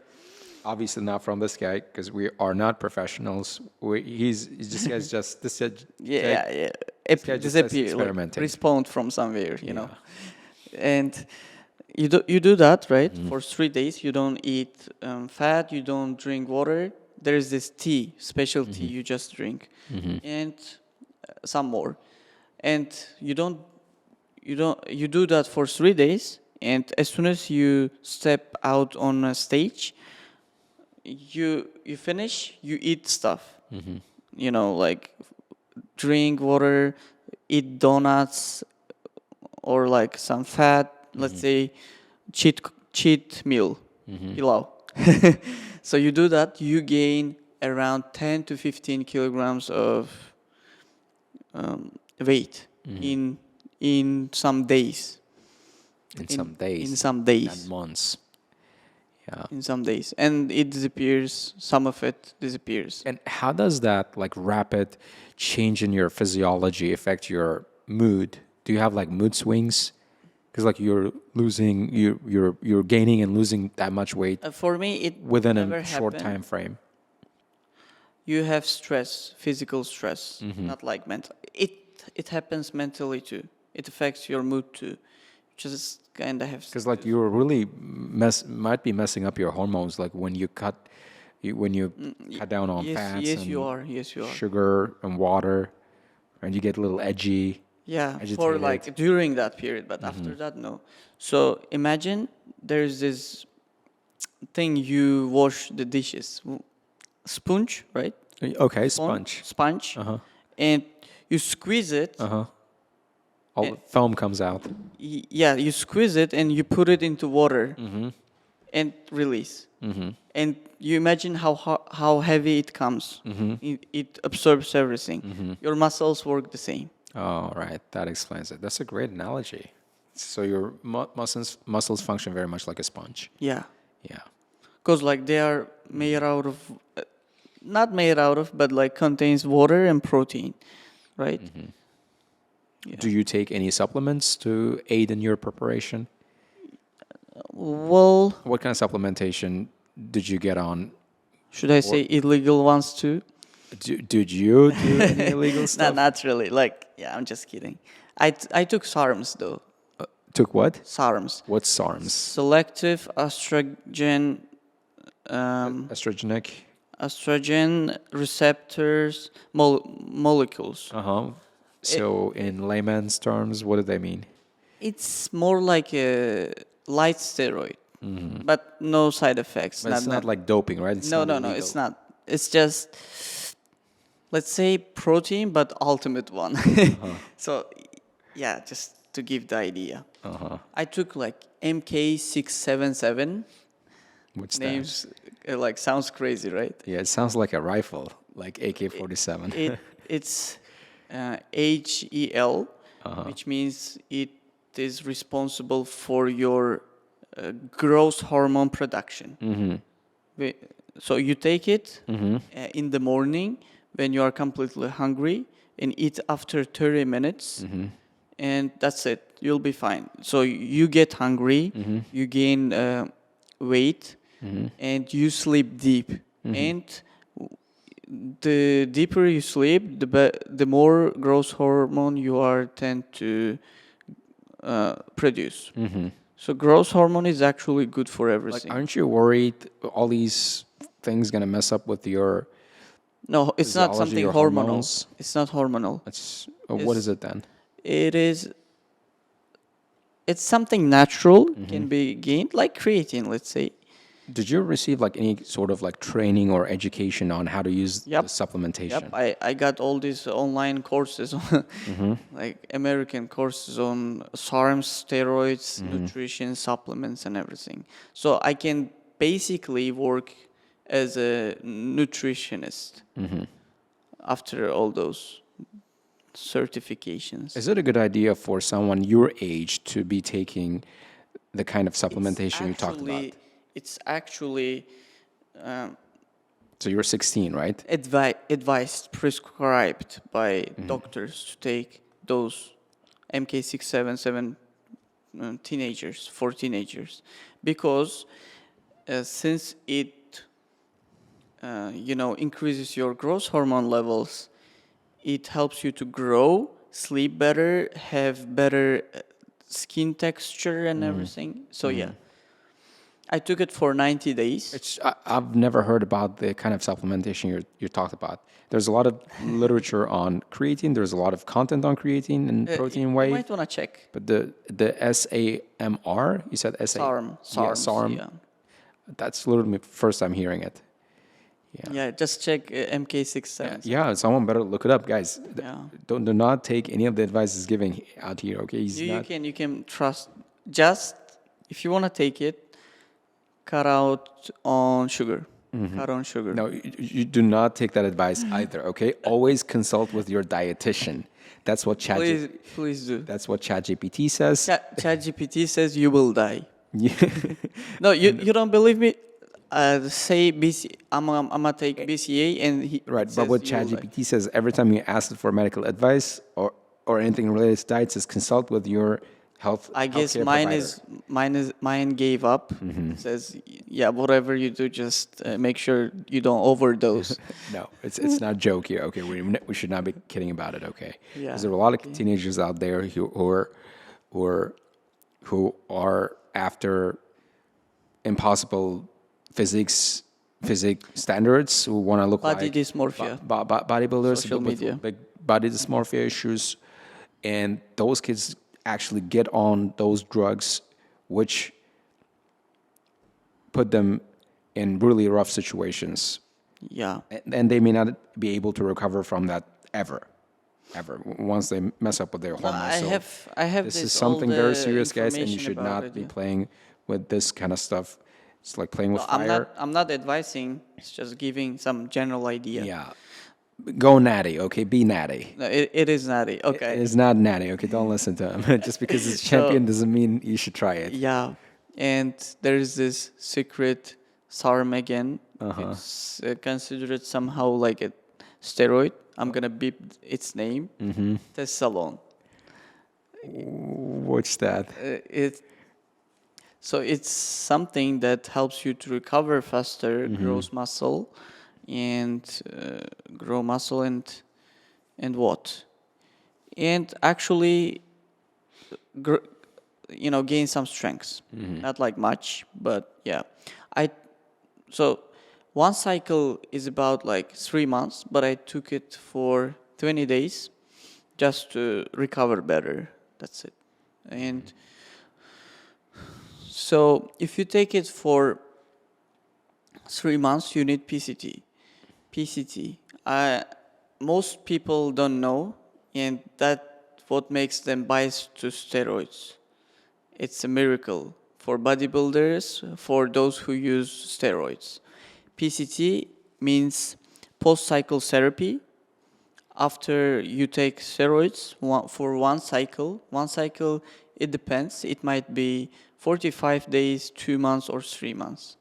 You take it, your own, let's say, testosterone production shuts down. So you don't produce testosterone anymore. But with PCT, post-cycle therapy, you take, let's say, some pills like a test booster, ashwagandha, zinc, clomid, Nolvadex for 4 weeks, and you will be the same as you were.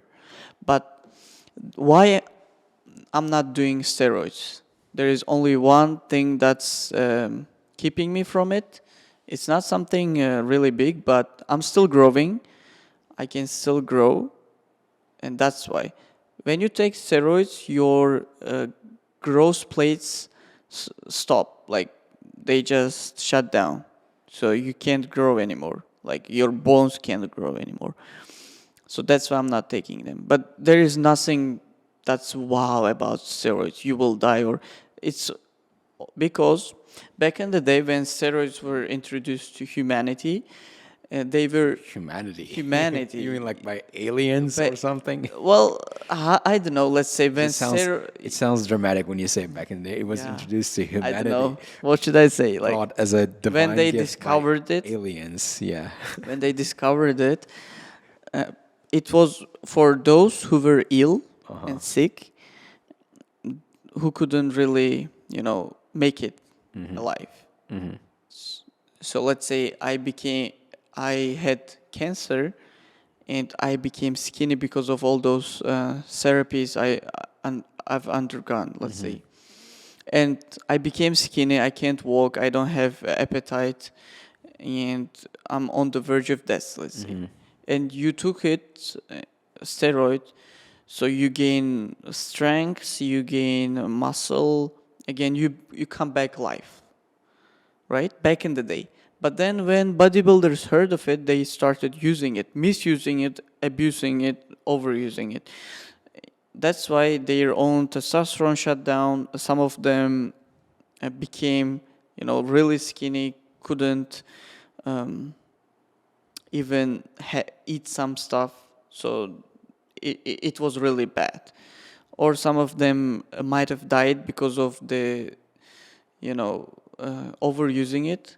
So when you take it, your liver is under stress, your kidney is under stress, your heart is actually under stress. That's why they might fail, one of them. But now, with the help of, nutritionists, diets, and docs, people are using it. Like, a lot of people you see in the Chekhov, they are using it too. Oh, really? I mean, these days, steroids, they are not big deal. It's just most people are biased, saying that you take steroids, you die. But in reality, it's not if you do everything professionally. I'm not still doing it. Thank you. Okay, I'm not advising anybody. Yeah. Steroids, one thing about them, unless you have clear goal, unless you don't want to be Mr. Olympia one day, you should never take it. It's really bad for your health, mental health, and everything. It might actually backfire too. Yeah, keep it in mind.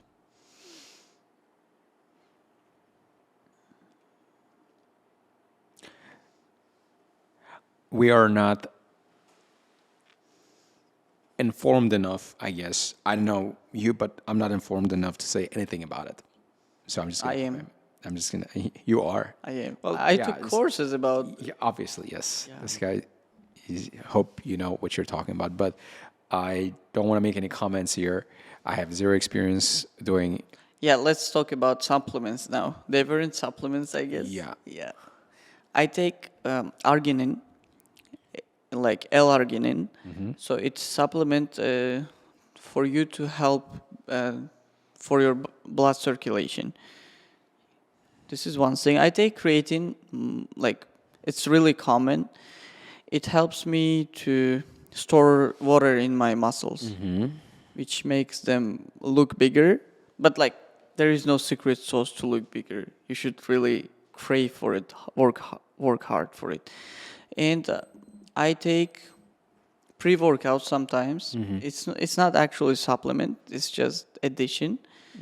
If you want. It's like, is it like having a cup of coffee? Yeah, somehow, but like little stronger. Okay.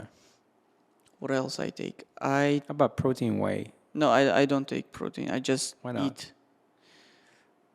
Quality. I just eat instead. Oh, food provides better Yeah. quality protein than Yes. protein whey. Yeah. Because I was thinking about getting back on protein. Do you No, think you I can. You should. You should. Do you think I should? You should. Why? The reason is that I can take that amount of protein from real food, and I can afford it, and I can cook. But like for those who can't really cook for themselves, like rice, chicken, boiled chicken, and some other stuff, like you should. But are they like? Would you say They're the same. They're the same. They're right? the same, They're the yeah. same, right? But Because I can't actually.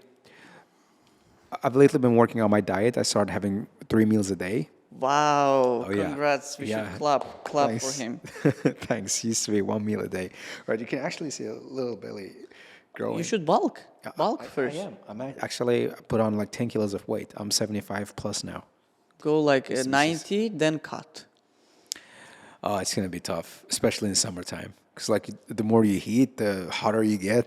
Because of all the people usually bulk in winter time. But you are at work all the time. You can just turn on The AC. like the AC. But still not. So you It's feel like worth it. if you feel sluggish and so low in energy because all the energy is No, just if you work out, bulking and gaining like extra weight, different things. If you bulk, you don't just bulk. You don't just gain weight, like fat. You gain muscle, a lot of muscle, and a lot of strength, and plus you will be indeed more be energetic. okay. Yeah, sure. Right. So yeah, I'll hopefully get back on creatine, protein whey, and those two should be fine, I guess. And I'm taking You zinc. can take zinc, yeah. I'm taking- vitamin D, Do you do how what's the dose? 5,000. 5,000. I'm taking 10,000. 10. No, I'm not taking anymore. I just finished a month ago, one cycle.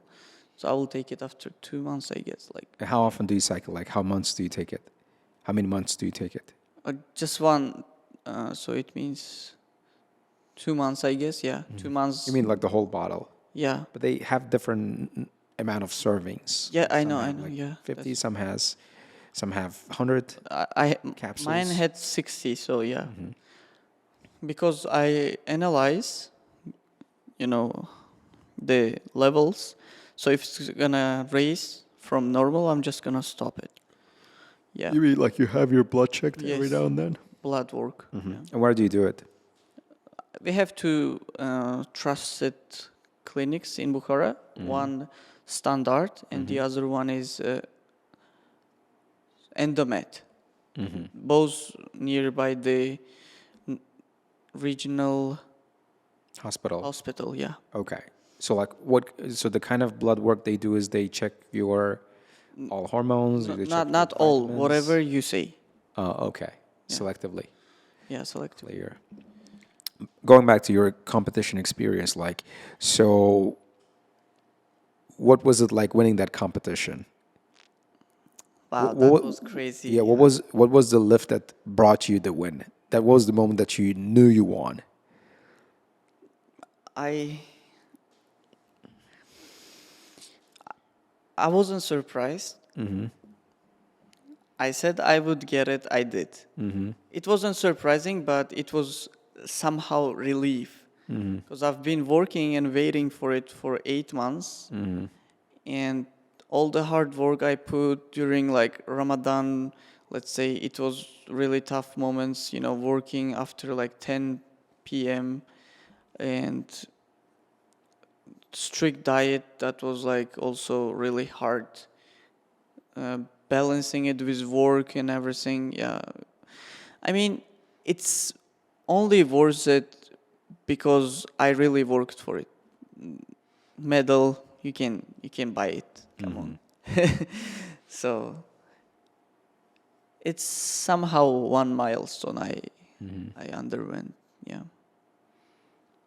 What did you guys do after the awarding ceremony?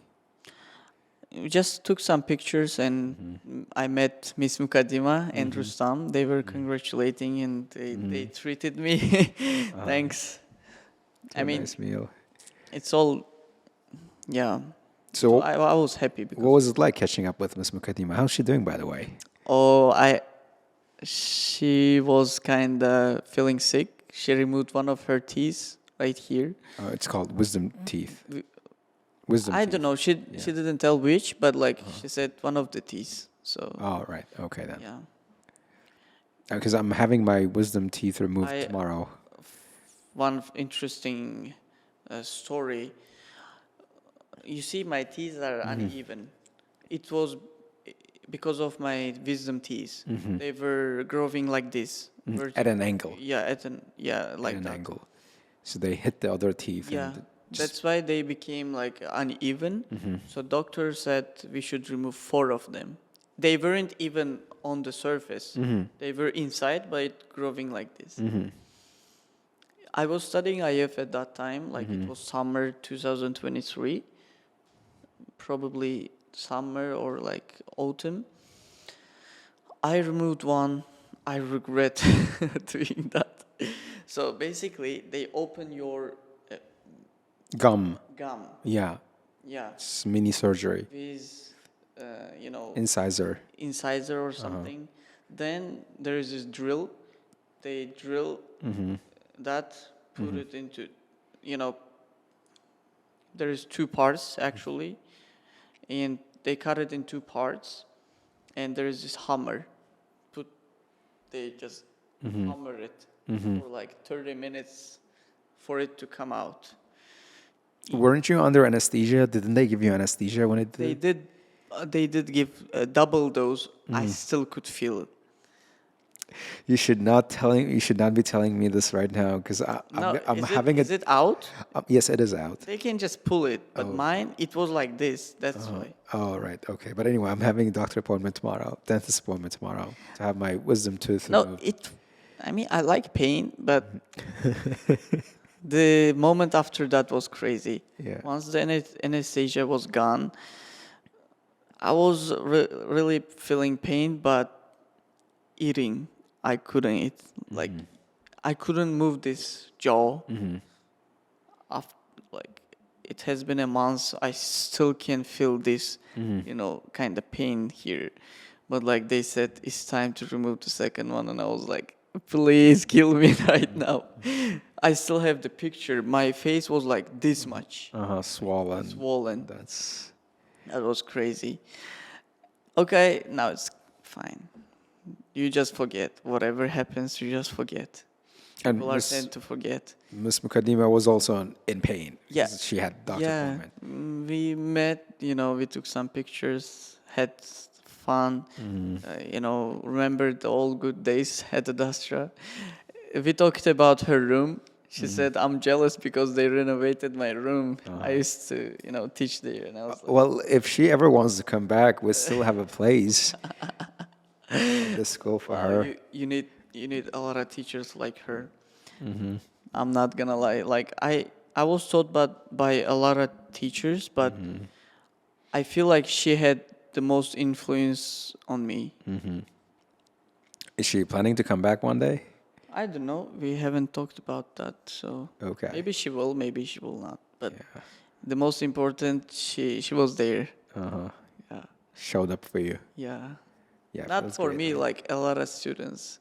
She helped a lot of students. Like Mm-hmm. Mr. Shahriyor, he used to be so introverted. If you know them, you remember the guy? Of course I do. He's the biggest Andrew Tate fan. Yeah, I still follow his channel, I guess. Yeah, where he posts sometimes scenes from movies. movies. Yeah, I like that. I like that. Mm-hmm. And yeah, then we had some walk in the park. Then yeah, that's it. So, what is your next plan? Do you want to win the Asian Championship now? World. World Championship. Yeah. And you mean it?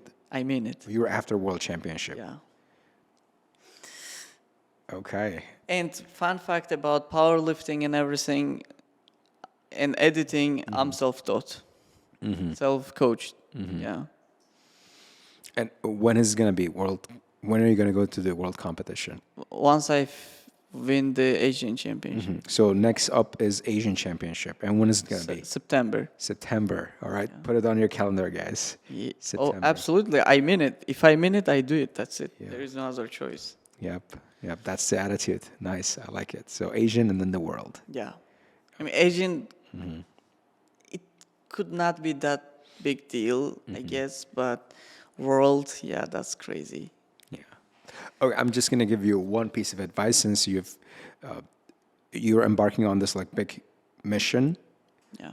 and I think you really need this advice to get what you want in this mission. And that's something I would tell my younger self if I could go back in time. Whatever happens, don't let things get to your head. That's the thing. The other day, I was really about to quit, After Ramadan, I'm like going, it's April 1st, 10 days left, I'm going, I can't lift 150 kilos, let alone those 180 and everything. And I'm like trying again. Muhammad Shah was there. I was so frustrated, I was just down. That's it. I said, that's it. I'm not going. I'm quitting. But I stayed. Yeah, I stayed anyways. Yeah. Well, you cannot let anything get to your head. Yeah. And when I say anything, I don't just mean the losses and the setbacks and failures. I also mean People. Too, right? and I don't just mean people. It's not often the people who get to your head. It's usually you yourself and your thoughts. It's a lot harder to overcome sense of pride, ego, and fame Oh, that's what I mean. than it is to overcome moments of hardships. Because like with the moments of hardships, you can tell it's a hard situation, right? But with moment of fame and respect, admiration, and glory, you actually kind of like it. Yeah. So you let it go on and go on and go on. Before you know it, you've lost your edge. Like Chris It Williams. just creeps up on you, and you can't even tell. But with hardships, you know they're happening. You know they're there. Yeah. So it's like the silent killer. So that's the part you should not let get to your head. yeah. Exactly. You cannot let people tell you you're the best, you're the strongest, you're the most powerful. No. Yeah, Chris Just Williamson gotta said, stay around it. he said, when you are losing, you are not as bad as you think you are, but when you are winning, you are not good as you think you are. As good as you think you are. So yeah, that was Yeah. You just gotta keep that in mind wherever you go. absolutely. Right.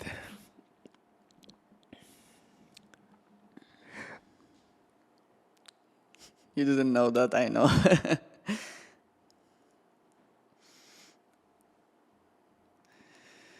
So we are about to wrap up this podcast. And you know what's coming next, right?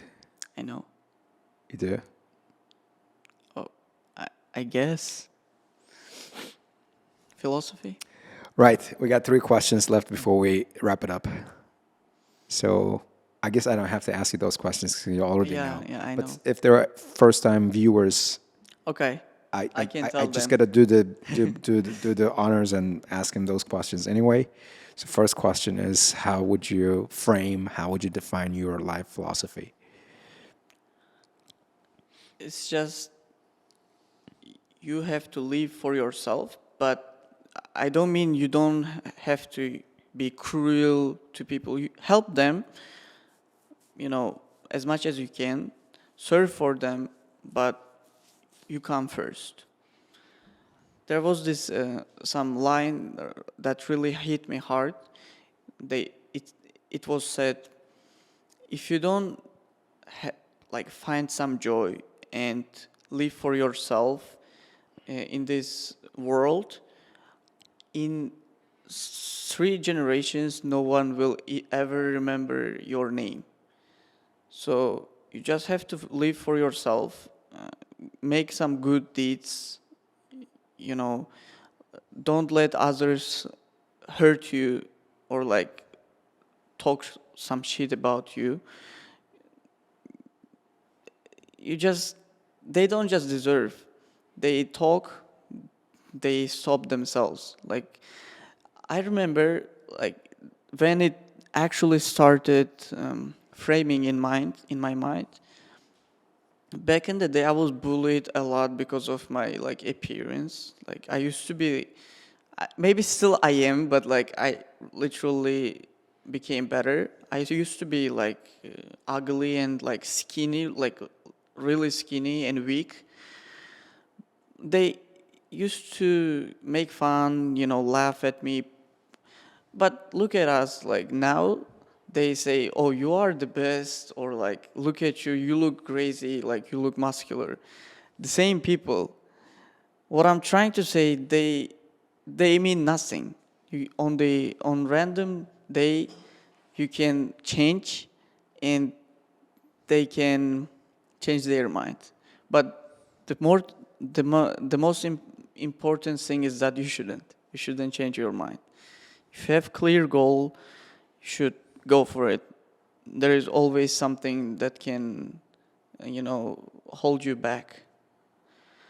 So, be a narcissist, I guess, for me, others don't believe your love, or deserve your love. Okay, do help them, do make good deeds, but never choose someone over yourself. Never. Never. Yeah.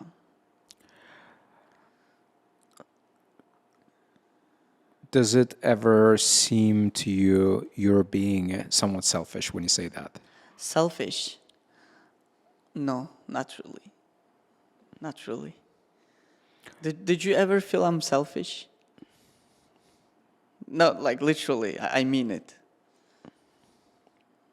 I don't think I know you enough to say anything about your personality quite yet, despite the fact that we've spent this much time together. Yeah. There's still a lot I don't know about you. Other people too.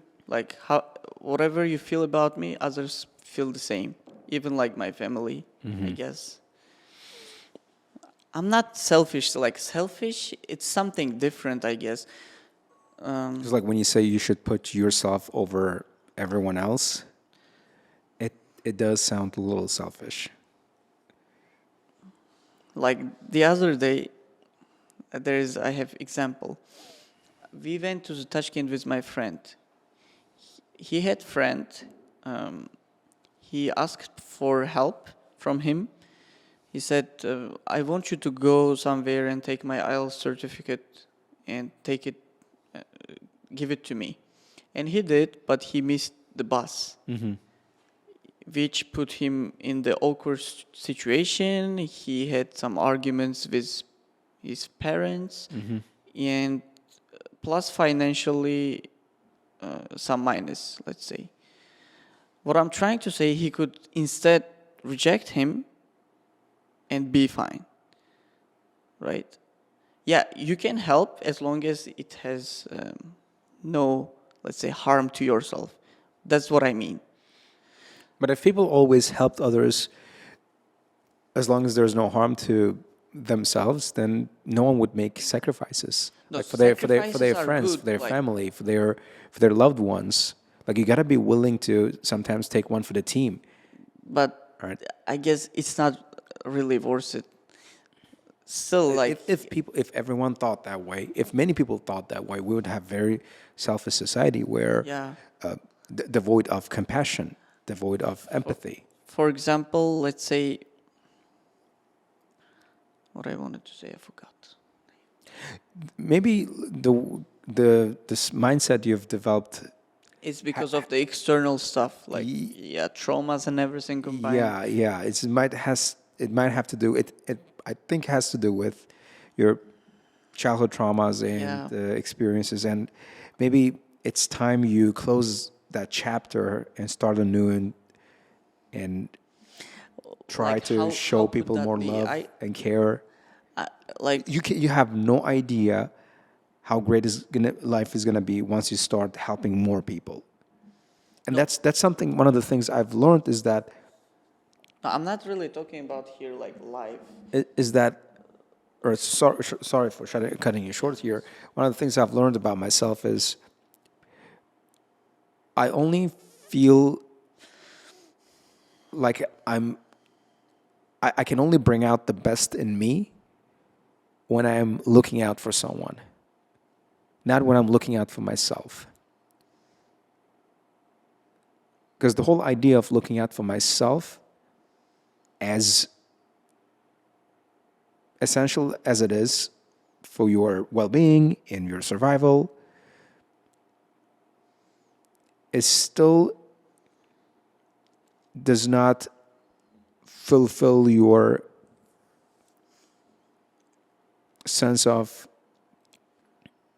righteousness, and it does not fulfill your sense of goodness. Like, because for you to be good, you have to have some sort of benefit to people around you. No, I'm not saying like don't help at all or be selfish. It's just a little bit like prefer yourself over others. Yeah. In some cases, In most cases, let's say. sure. Like, Right. yeah. No, I do. I agree. I'm not saying I don't help You know what? people at Actually, all. at some point in life, I had similar philosophy. I used to tell myself, you can't pour from an empty cup. You cannot show people love when you don't love yourself. That I agree with. But you got to be able to also balance it with sacrifice. I do sacrifice, I do help, but it just... Sometimes it doesn't pay off, sometimes it does. And what's important is whether it pays off or not at the end of the day is that you stay a good person.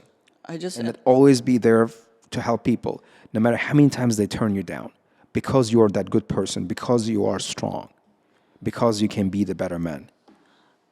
Even if the whole world turns you down, because you are still that good, because you are the carrier of good. Yeah, I know. I know this is true, but there were a lot of cases when people, when you do something good to people, they should talk about you anyways. Like, that happens about to you too. Like, I know a lot of people who do that. Like, not about myself. You just do one good, after like some seconds, they should talk about you again. I don't blame them for that. I actually feel sorry for them. That's why, like, I don't... Because if they, because I feel like they are misguided, and I feel like their heart isn't in the right place, and they really, really are in a dark place. Because if you're busy judging other people, and you got nothing else going on in your life, like your own dreams and goals you're chasing, you're misguided. You're lost in life. And I really feel sorry for them, and I really want to help them. I don't get angry at them. So I try to understand them. And I feel really blessed and lucky to have that understanding. I only get agitated when you do guide them and they disregard it. And then what I do is I provide them the same guidance all over, but with an element of punishment. Yeah. To teach them a lesson so that guidance sticks with them. Not because I hate them. And that's what a lot of teachers working here think. They think I'm a bad boss. Literally, in fact, today, one of the teachers, when they shared their report, they didn't follow some of the guidelines. So, how do you know? You heard? You're not even on that chat. There was discussion going on about that. Oh, you weren't even on that chat. You weren't even on that chat. And then I was...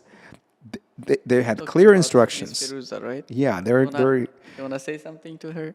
She's watching. There are clear instructions, and she was just giving me an attitude like it's Sunday, it's not my work day, I don't have to do it. I'm like, no, this attitude doesn't work here because we are not like that. I don't want to be surrounded with people like that. I want people who are diligent no matter what. I want people to stay grounded. I want people to get the job done. I know people who follow rules and get the work done. Because that's how we built what we've built here, which is something very special from the outside. If people look at it, they admire it. That's what literally I told them. I'm not going to apologize for upholding the standards of the very place that many people respect and look up to for better future and guidance. And I'm quoting myself from the message. Yeah. So what I told her was, if you don't want to work here, you can leave. But make no mistake, we are not changing our standards because those standards are what make us us. Yeah. And you have to understand. So I, for a moment, got angry at her, but that anger, if you look deeper into it, it's not really anger. It's a form of love and care disguised as anger. Yes. But what's really happening is I'm looking out for her. I'm not letting her fall into her bad habits. I'm not letting her compromise. I'm telling her to toughen up, to get stronger. Because I know in 2-3 years' time from now, unless she listens to me, she's going to end up in a really bad place, and I don't want that happening for her. That I can see, but she can't. And I'm okay to be hated for that. Because I know deep down, all I want for her is care, love, compassion. Yeah. Good for you. Yeah. For us. Good for us. Good for all of us. So next time I'm arguing with in the media room, okay, I have no hatred. Okay, that's not. No, that's okay. Yeah, that's I don't mind it. Yeah. I mean, if it weren't for those hard conversations we had all this time, the podcast wouldn't be where it is now. Of course. That's the thing. We had all those hard We need conversations. all those, like, conversations and feedback. Yeah, it's advice to your younger self. Smash it. Don't listen to them, okay? You are the best, of course. Yeah. I mean, you were too shy and, weak to listen to them. But, yeah, look at me. So, what's something you would tell the future Abdulmalik? I guess you shouldn't be that narcissist. I mean, I don't know. You mean narcissist? Narcissist, yeah. yes. That something happened because you were this, like this, then became this in a short amount of time. You kind of become cocky, right? Mm-hmm. I don't really let it take over me. I don't show it to others, but deep inside, it's there. Mm-hmm. And I believe you will be showing some care and love for your family and the people around you like it is now. Mm-hmm. Yeah, that's, I guess, it. That's it. And that feeling you feel deep down of pride and cockiness, you just gotta fight it every day. It's never gonna go away. Yeah, I am doing it. As long as your heart's beating, it's still there. It's gonna be there. Just gotta fight it every moment and not let it get to your head. And that's what I meant when I said, whatever you do on this journey, don't let things get to your Yeah. head. No, I don't. Mr. Abdulmalik, it was a pleasure talking to you today. No, it was so much fun. We finally did it. We did. And this podcast is going to go down in history as our first podcast together, and hope to see you Again. When I achieve something bigger, even bigger, right? Yep, absolutely. Yeah. Do you have any final comments you want to make before we end this shoot? It's all great if you just have any feedback as a guest or as a host or the podcast itself. You can write down. You might want to subscribe and leave your comments and likes. Yeah. Yeah, if you made this far into the podcast, you might as well leave a comment, right? Yeah. Yeah, it was a great one. All right, it was a good one. Thanks. Thank you too. All right, guys, hope you enjoyed today's episode. If you liked our episode, our podcast series, don't forget to subscribe, like our Let me tell video, the and, piece and leave your comments in the comment section below. together. One, All right. two, three. Peace. Peace.